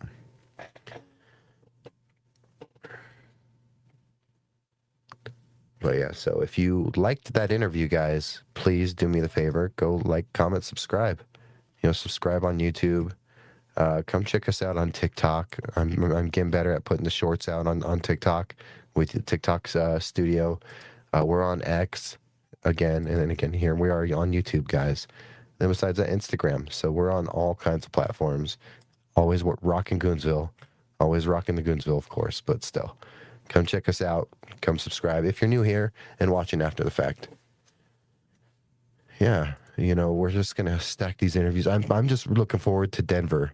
Because while it might feel like a gap of not a lot of content, I'll try to film content and schedule it to drop during the week or two before I leave. Besides that, though, I'm going to be trying to film a lot, because I'll be there for the Week 8 game against the Chiefs, as well as I will be there for the bye week. So we're going to be going everywhere and doing what we can. I'm going to be at a concert. Besides that, I'm going to try to snag an Avs and a Nuggets ticket, because it's a sports channel, and anything I can do to go to a sporting event, we do. That's why I'll be at UNLV versus Memphis.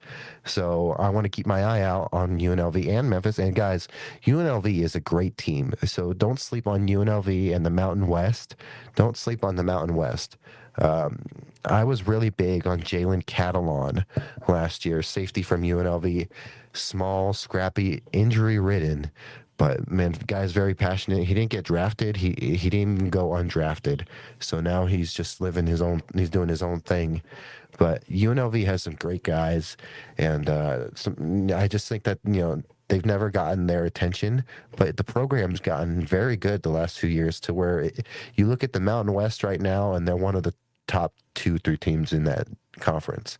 I know some people aren't big on Mountain West college football, but I mean, I grew up, growing up, and I met UNLV football players when I was a kid, and I always have had a respect for UNLV football. It's never been good, and they've gotten really good the last few years. Dan Mullen, good coach. I'm excited for UNLV guys.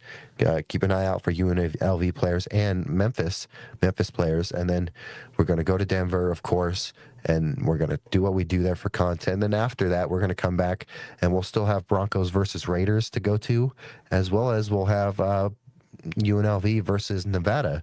So we're going to be at multiple sporting events, whereas I have already been at other sporting events. I didn't make videos and content for the YouTube channels about them, but on the Instagram you can go back and see that I did go to like arena football this off season. I went to a soccer game. I went to a AAA baseball game. We're just trying to go to multiple sporting events. How you guys doing? I hope you're having a great day, guys. Made it for a late stream. Keep it up, Cody. You're doing great. Hey, you know what, guys? I love you guys. You guys are great. I need to go hiking with you guys. I'd love to go hiking with you guys. I'm in shape. I just love to eat, okay? I can burn calories like a mother. I didn't swear.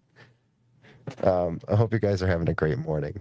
Sorry, I'm kind of living off of a little bit of a high. It was a fun interview. I'm really excited about it. If you didn't watch the interview, I'm going to drop it after the stream, and then you can go back and watch the interview. Unless you want to rewatch the stream, you can too. It was fun. I love talking to Luca.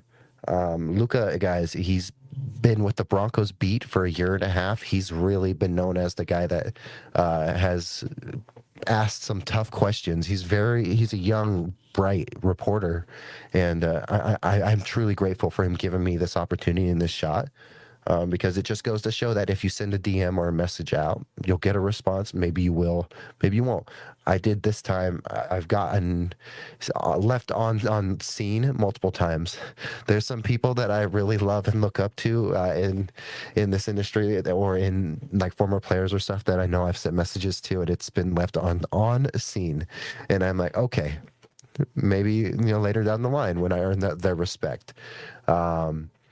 But eventually someone's going to people will keep giving us this chance. And besides Luca Evans, I have another Broncos beat reporter lined up who is someone I really look up to, someone I love. I think he's the best reporter in the game, in my opinion. Luca's amazing because he quickly became one of the best in like a year and a half. And we wish Luca the best.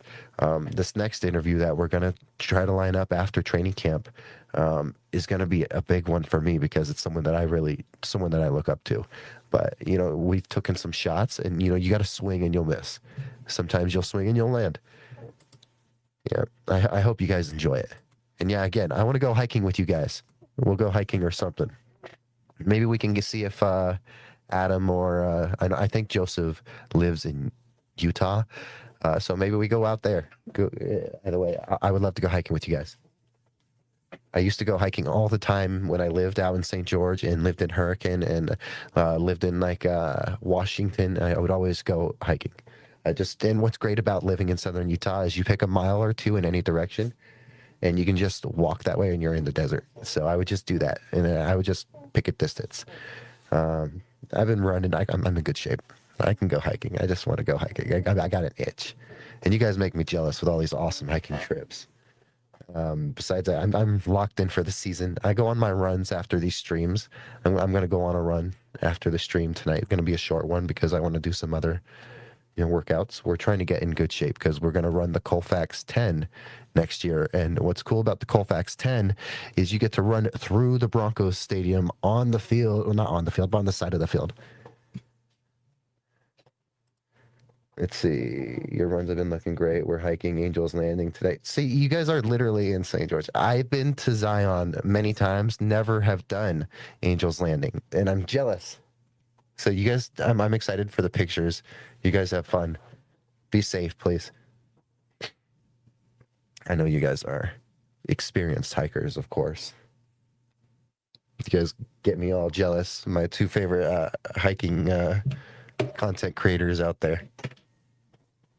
Yeah, if you guys, do me a favor. I mean, I don't have the personal page showed up, but maybe I can, on the next stream, I'll make sure I have it pulled up. And next time I see you pop in, I'll make sure I can pull up the social media for you guys. Because we're going to probably end the stream in like maybe 30 minutes or so. If there's anyone who wants to talk Broncos camp real quick, we can. There's some big stuff today, guys. Jalen Waddle was like gushing about Bo Nix and gushing about Marvin Mims. That's insane. I was thinking I was worried about Marvin Mims possibly being traded away. Yeah, we'll definitely do something soon. Absolutely. Hope you have a great day, guys. Be safe. Have fun. Have a fun day, guys. Yeah, guys. Ryan and Sam are awesome. I can't wait to hang out with you guys again. Same with like Adam. Adam's been on a crazy vacation, like the vacation of a lifetime, like just city to city all across the South. So, I've been wanting to hang out with Adam again. I already went to his house and he killed me in pool. He's a shark when it comes to pool. So don't play Adam in pool. Don't play him in shuffleboard. If he tries to get you to play a game, don't play him because he'll beat you. He knows what he's doing. The house is always going to win that one. I love our Broncos group chat. I really do. Even though like sometimes it goes a little, empty, we're all still keeping tabs on each other and excited to hang out again.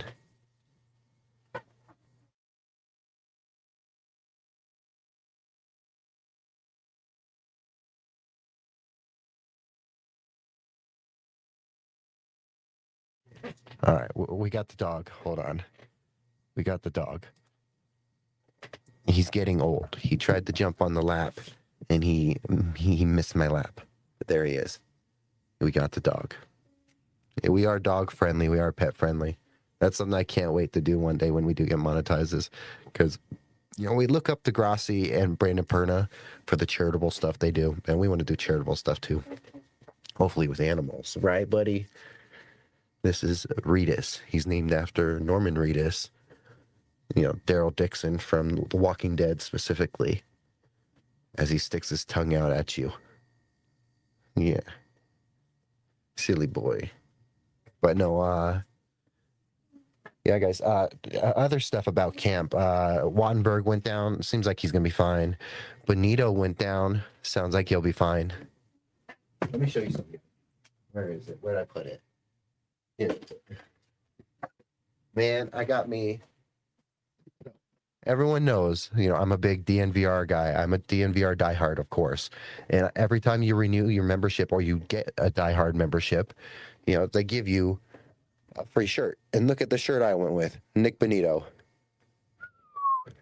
D-line, man. All city, man. DNVR, they know what they're doing. Look at that. That's the Nick Benito. Yeah. Well, hey, Martin. Don't go that far. Don't go that far. He is a pain in my butt. Earlier in the stream, the man literally unplugged or disconnected my cord. This man only plays to the camera. He only plays to the camera. But look at that. There's the Nick Benito. We all remember this. We all remember this Nick Benito moment. Oh.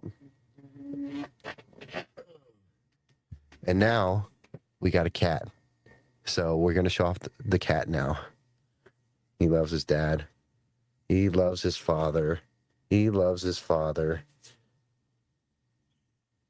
What do you got to say? Okay. Yeah, guys, we got another beat reporter we'll interview. We're giving him some time. Camp is busy. Everyone's got their thing going. But we've been putting out some feelers, and we're going to get shot down. We'll get shot down sometimes for sure. But then some days we're not going to get shot down, and it'll be great. It's going to be great because everyone's going to see us one interview at a time and see that, hey, look what they're doing. Well, look what he's doing over there. And we're getting closer and closer to really being taken more seriously in this industry and really just, proving late night sports talk is here. We're here to fill the gap. People end up awake at this time, no matter what the reason, and they just want to talk sports or they want live sports talk. It should keep going.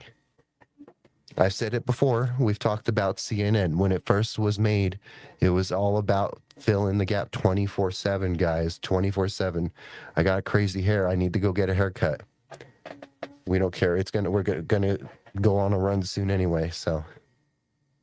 cool thing about running when I do, I mean, it sucks because it's been very hot here in Vegas, and even at night, it's been like 98, 99 degrees.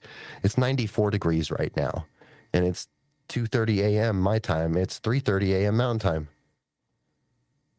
All the news from camp sounds great, but I'm a bit concerned that there hasn't been much news about Franklin. Oh, that's a good point. I understand. Um, am I worried about it? No. But I will say that it's pretty cool.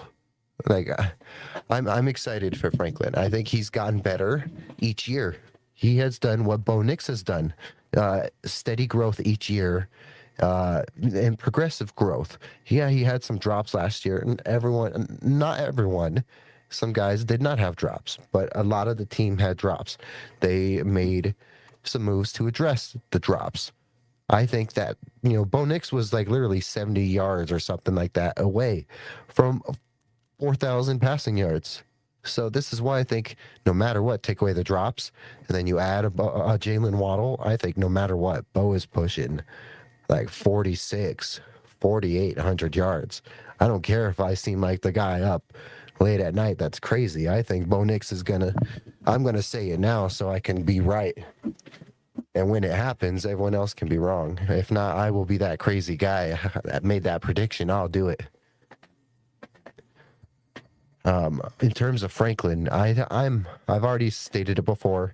He is like, I don't like this wide receiver 3 talk in terms of this guy's wide receiver 3. I think it's going to rotate every week.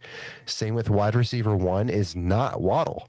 I think wide receiver 1 depends on who the week is and who the DBs are. That are going to be covering, Court and Waddle. I think, it's going to be all. It's the Bill Belichick cliche. Depends on the matchup types, answer. But I think you get what I mean there. Right? Am I worried about Troy Franklin? No. I think Troy Franklin has only gotten. He's slimmed up. Not slimmed up. He's bulked up. He's gotten a little bigger. I'm excited for him. Now, it also sounds big that, Pat Bryant's having a good camp. Sounds like Pat Bryant's out there making contested catches. He's not just making catches, but he's winning these contested catches, which is big for Pat Bryant. Now, we've all, I've expressed my concern. So I understand you have concern about Franklin. This is camp, and sometimes news will get drowned out by other guys and other bits of news. And I think that's nothing to take away from Troy Franklin. I think no matter what, if you were to say right now is who is making this roster, you're saying Troy Franklin is still making the team, no matter what. Let's see. I agree about the wide receiver talk. All these guys have a role, coach. And see, here's the thing is, what I love is the depth. We got wide receivers that can just run. I feel so bad for opposing teams, DBs, come quarter 3, quarter 4, when you've had Troy Franklin or Marvin Mims or Jalen Waddle running your ass off all game. So I'm really excited that we have receivers that can run, and they got legs. They're speedy. All of them are speedy. Mims has great track speed down the field. Troy actually has some pretty good speed when he gets going down. When he gets up to speed, he's pretty fast. We all know about Waddle's speed, of course. I think just those 3 guys, you're going to always have one of them every once in a while just running deep.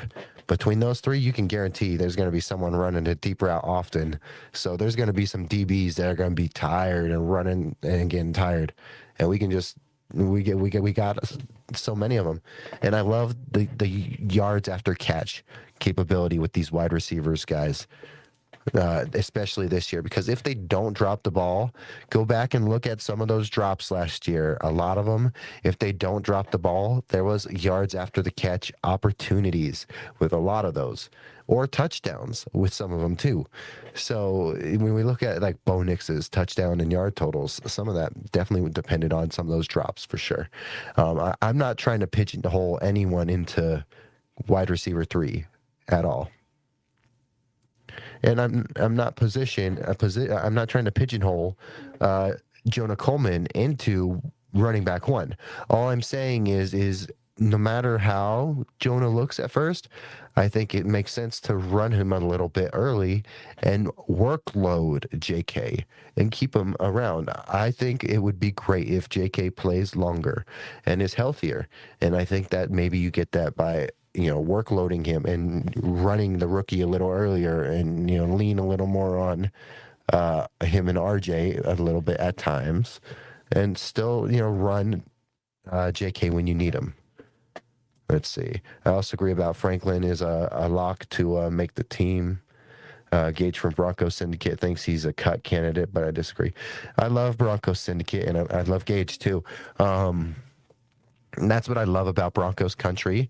And you can tell we're all, even though we all listen to each other's stuff, we all have different takes. There's some, like, I don't think that you can, Martin, you watch plenty of these Broncos creators just like me. I was one of these fans of all these guys. I was a fan of all of them before I created this channel back in December. So I was just a viewer like you. And, I will say that, Michael Carmelini has spoken to this too. Sometimes if we there's the worry that if we watch each other's stuff so much, we'll all create this echo chamber and just repeat the same stuff. And I think that's actually become quite the opposite, where we're all hearing these takes and we're just like, well, no, because we see it this way. And I think that there's so much great discussion in Broncos media. They're great, so much great sources. I love that you're in everyone's chat, Martin. I loved seeing you earlier today on with Johnny in his show with Jay Weaver, of course. I'm in the Jay Weaver fan club. I'm waiting for my membership card, but me and Jay we were riding and dying on this Jonah Coleman hill. No matter how much people want to demonize me and Jay Weaver, okay, they want to demonize us for supporting Jonah Coleman. How dare they demonize us for supporting this young rookie that could very much well be the future? And we say, how dare they? Friendly, of course. We got nothing but love for all these guys.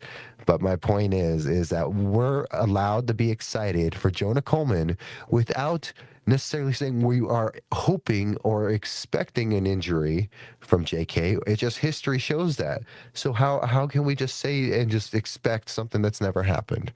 We all can agree that Jonah was the replacement for JK, or the insurance for JK. We can't deny that. I think that, we are, just because we're pro Jonah Coleman does not mean we're down on RJ. I don't know where this narrative has came from, that we're down. Like, I understood the narrative a little bit, where people said because we're rooting for Jonah Coleman that they think that we're rooting for an injury for JK, which is false. We are not rooting for a JK injury. We're trying to be prepared, and we're excited for the break in case of emergency. But also some people think that because we're rooting for Coleman, they think that now the narrative is that we are all of a sudden down on RJ. We are not even down on RJ. I've already said it on this show multiple times. RJ is going to be 1,000-yard multi-purpose back, probably 600-700 yards. I think 600-700 yards out through the backfield through the air, and then the rest on the ground. I think he's going to literally be an out the backfield, third down machine. Some think if you root for Coleman, you're rooting for JK injury, but we know better. Yeah, it's not like I'm rooting for a JK injury, just like I'm not saying I'm down on RJ. And I'm going to make sure, if I have to, I'm going to short this and turn it into a short and clip it, because me and Jay Weaver, I just might have to get Jay on a show, and we're going to have to, bring the haters at us, and we'll defend Jonah Coleman more and more if we have to, because people are down on and now people are down on Jonah immediately, because he has not he's looked like a rookie at camp. You look at all the reports, he has looked like a rookie. But you know what also the reports say? He has been a willing blocker. And if anyone has gone back and watched Jonah Coleman's pass blocking tape, the man is always a willing blocker. And that's the first step to getting out there and being there on third down when you're needed. I'll tell you this. JK will be your starting back. RJ will be your third down back, and of course RB2. But I will say by the end of the season, even if Jonah is not RB1, he is definitely your third down back. I'll say that by the end of the year that Coleman will be third down back. And that's because I'm that confident in his willingness to block and his blocking ability getting better, as well as I expect him to grow as a runner and as in this team. I expect him to keep growing in this team. He's a rookie. And something that, I've always wanted to stress to people when you are looking at and evaluating a rookie in training camp and leading up to the season is that these guys just played a college football season, and they, right out of college football season, they just rushed right into draft prep. Right in the combine, right in the draft prep, and then right out of the draft rookie camp. So they have not stopped. They have not stopped. That's why you hear people talk about the rookie wall, is because they've been going ever since, college football season. So this is something that I want people to say, give Jonah Coleman some time. And one last time, we are rooting for Jonah Coleman because we know he was drafted as the insurance. And it just so happens that he is insurance that could be your future number one back. People want to knock him for being 5'8" all of a sudden. They're mad at him for being so short and because he looks small out there. Yeah, well, I know plenty of other Broncos running backs that have looked tiny out there too, and they've looked great. So I don't want to even get there I'm not even going to entertain the discussion about Jonah Coleman being small. I wish Jay Weaver was here because he would be sounding off with me right now too. I hate that this discussion about Jonah Coleman is all about, because you want JK to get hurt, or you seem to think RJ Harvey can't get the job done. That's not how it goes, guys. That's not how it goes one bit.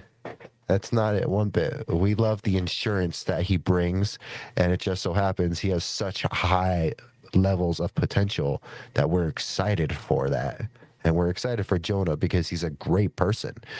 Go watch and learn about his story. Jonah's been posting on his YouTube channel. I know that some people, I'm not necessarily big when players get too big in social media, but he was already big in social media. But he was also maintaining a great college GPA. Yeah, Barry Sanders was 5'8". Absolutely, 5'8" backs. There's some of them. I'm not terrified of a short back. How big was C.J. Anderson? Let me check. Because I want to check. What was he, like 5'9", 5'10"? And you're splitting hairs at that point. If it's not like anything lower, like 5'6", 5'5", you're splitting hairs. Even then, Sproles was short too. And again, Jonah's built differently. Look at his size. So Darren Sproles was 5'6". So he's 2 inches bigger than Sproles, but he's much bigger than Sproles. He's a bigger, wider, bulkier, bowling ball type back. Let's check CJ. All right.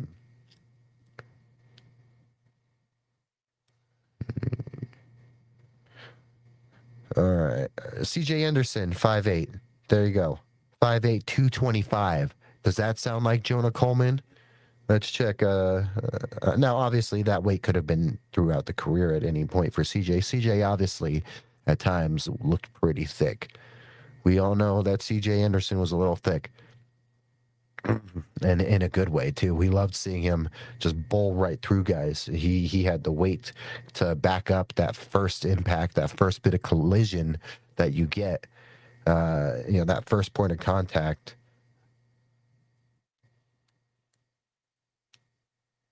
All right. So, yeah, Jonah Coleman, 220. So, same height as C.J. Anderson. 5 pounds less off of what the internet's saying, guys. CJ Anderson probably maybe at times was a little heavier, a little lower, but they're similar builds. So I don't know why people are surprised that they're all of a sudden surprised Jonah Coleman is 5'8". Yeah, that's what you got. That's what you drafted.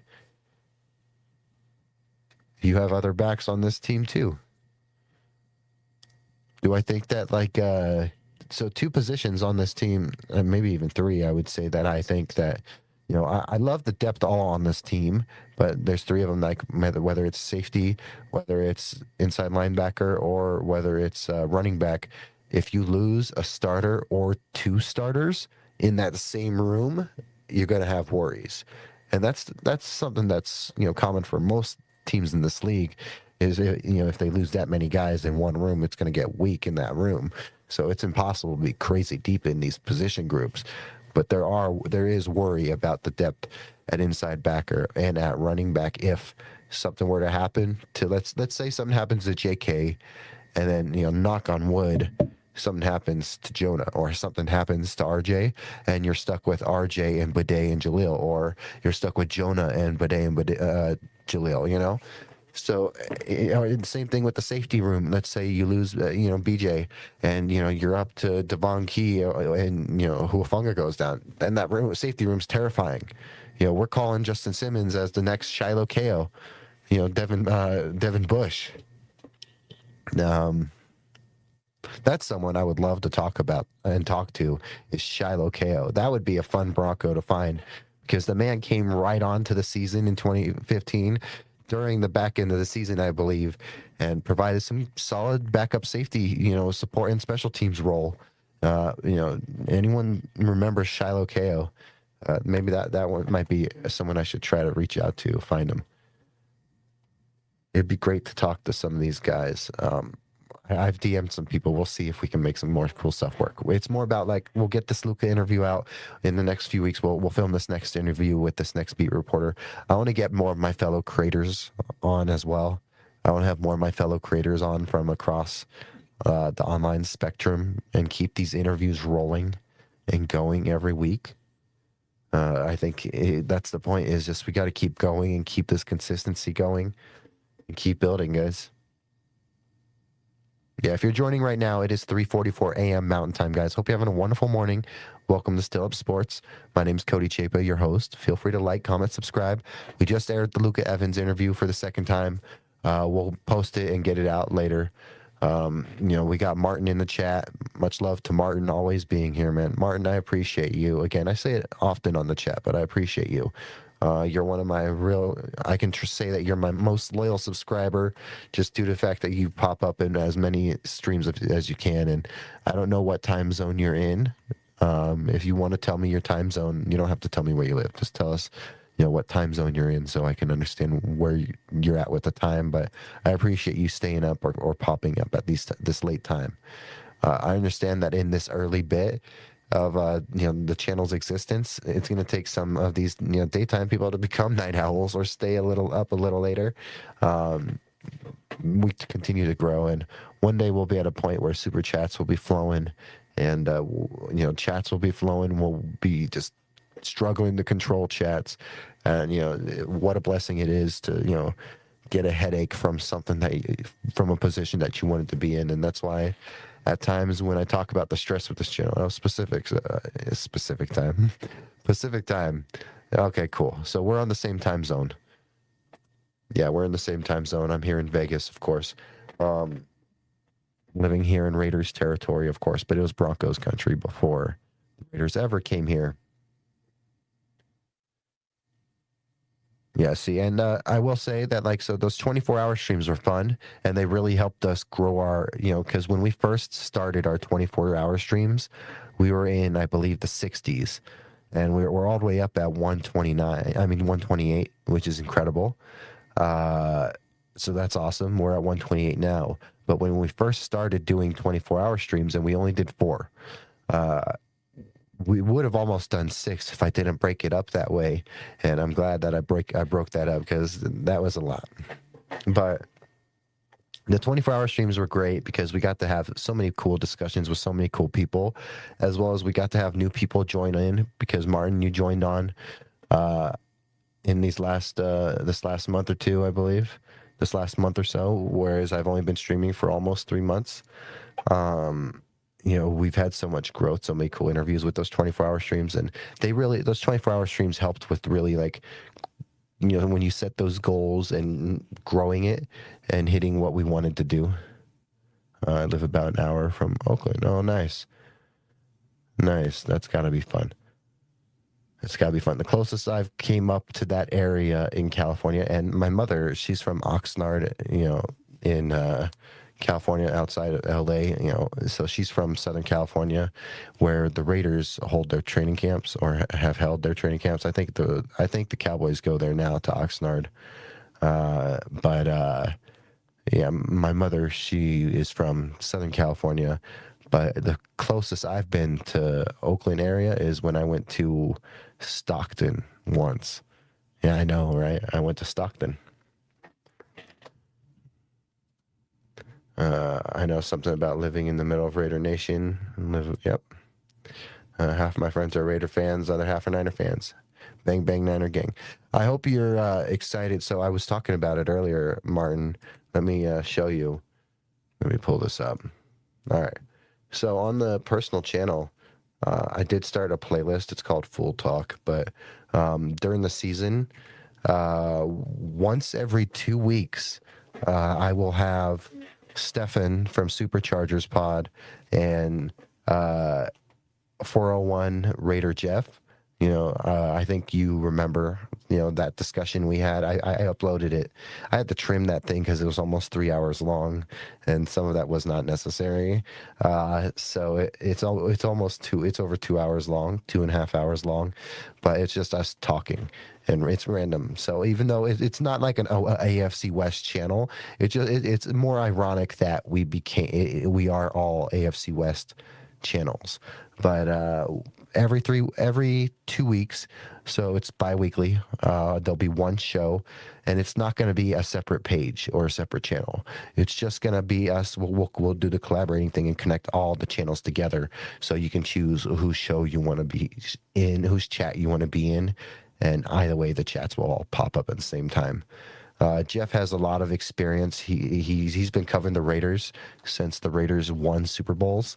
So, we're going to be talking. What's cool again is once every 2 weeks, we'll have all three of us. We're trying to find a Chiefs fan at this point so we can have a little bit of AFC West talk. But if you want real AFC West talk, West War Room rivals, of course. Ours is more of because we're fantasy bros. We all barely met this last 2 weeks or so. So we're just fantasy bros. Same with you now because you're in the league as well. And so it's just going to be us, some of your fantasy bros talking. And besides that, when our teams have matchups, so like when the Raiders and the Broncos play, me and Jeff will talk. I haven't caught anything from Supercharged yet. Yeah, so I think it's Stefan or Steven. It's one of those ones. I need to get him. I need him to say his name. But he has not gone live. He's never gone live. He's almost at 1,000 subs, and he's never gone live. So I'm trying to help him get going with the live streaming thing. But during the season, when the Broncos Chargers, play during that week, me and him will talk. When the Broncos Raiders play, me and Jeff will talk. When Chargers Raiders play, those two will talk. So we'll have those matchup, meetings during the season, as well as, our every 2 weeks, we'll just get together and talk. Partially about fantasy, but it's also random. It was literally all about the league, just random league talk. Just so, some fun stuff. Just because, they're great guys. And I think it is Stefan, but I need to ask him his name. I just call him Supercharger. Because he's got the energy. He's supercharged. That's for sure. I think I want him. I might convince him to change his name. Or I think that he can. There's a more catchy name out there for him. I like Supercharger Pod. I don't know. I just want to start streaming. But of all three guys, of all three of us, let me click this. Yeah, so this is what we did. We did the little collab thing where it puts us all three there. Like Jeff's pushing almost 3,500 subs, and he's been doing this for a while, covering the Raiders, which shows some real dedication. So congrats to Jeff. Supercharger, he has some stuff out there, but he's just never done a live stream like that on his own. He's popped into my stream, but he hasn't done a live stream of his own. So that's something we're going to get him set up on StreamYard and figuring out. Besides that, I'm the smallest creator of this group. We're trying to find a Chargers guy. So, there's those discussions. Yeah, I'm glad it was moved back too because I needed time. And also because there's so many injuries too. Yeah, there's too many injuries that are happening and are going to happen by then. But yeah, so I got love for these guys. They're fun.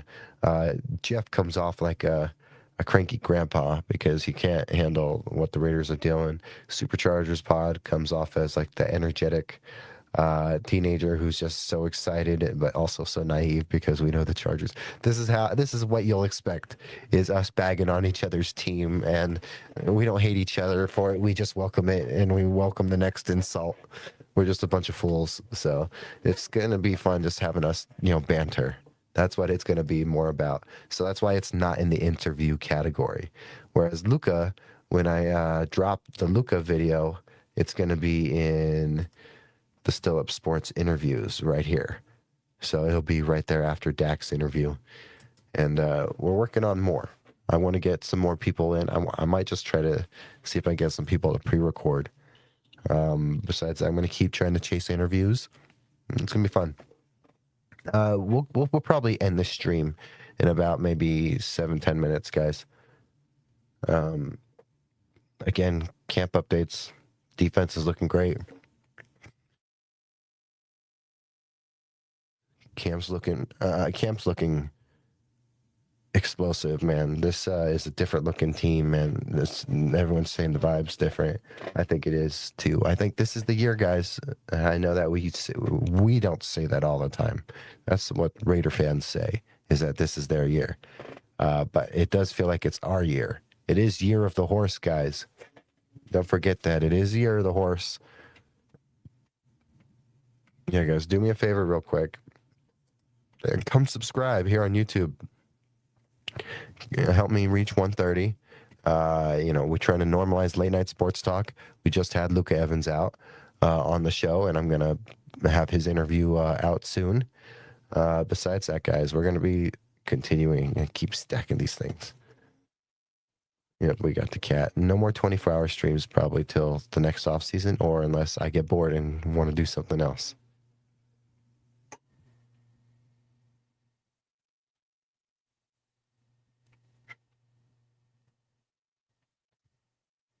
But I hope you enjoyed the interview, Martin.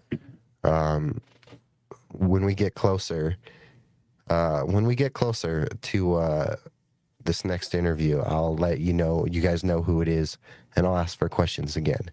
It's another Broncos beat reporter. It's one that I respect. That's the only tip you're going to get. And I respect them all. Let's see, I don't know if it's Year of the Horse, but I did know it was Year of the Broncos. It's Year of the Horse, but it's definitely Year of the Bronco. Absolutely. I agree. And I'm going to have to start making myself some merch that says absolutely, because I can't help myself. I keep saying it.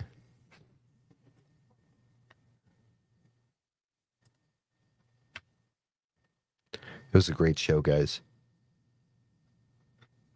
21 episodes in. Got some UFC watch-alongs in. We got 4 24-hour streams in. Our first big, like, every interview has been big, but I think it's a big story. I think Luca Evans on his, in his final weeks is a big story because he's become such a fan favorite so fast. So I think that's quite fair to say. All right, guys.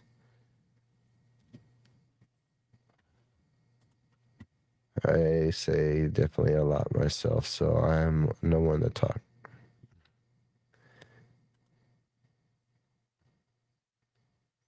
It was a fun interview, though. I was definitely nervous at first. I worked a lot of overtime this week, too, and I was definitely tired going into that interview. But that's what you do in the off season. You chase that overtime. The way it's looking for this trip, it was going to be me and my mother for the whole trip, it's looking like it might just be me for a bulk of it right now. And if that's the case, I'll be there solo for part of my time in Denver. So I'm going to really hope I can get some of these people to hang out, come do some stuff, help me pass some time, help me film some stuff, get some content. Besides that, I'm going to keep my eyes out for some people too. Yeah, guys, I think that's the cue. It's been a long week, and we're trying to recover from what was a crazy off season, honestly. We're almost done with camp, and we're going to be in the preseason. It is crazy how fast this year has gone, guys. It is amazing how fast it has gone. Man, we've already dealt with the World Cup. So many things have already gone by, guys. The NBA, man. So much stuff there. You know, the Knicks winning a championship. Man, it's been a crazy year. Just wait till November, guys.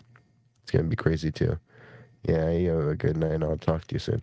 Absolutely, Martin. I'm going to drop Luca's interview. I'm going to end this stream just because I want to make sure I get Luca's interview out, and then I want to go on a little blitz of dropping clips in shorts. So, from the interview as well.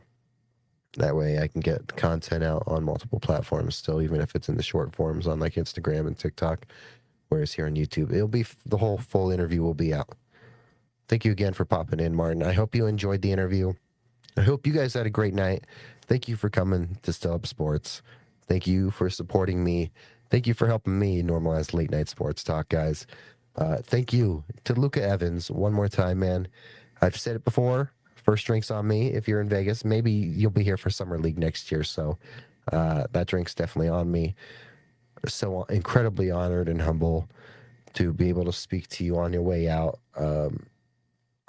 You know, the Broncos beat and soon to be one of the best guys on the Warriors beat. So we're just so excited for Luca, and we wish him the best.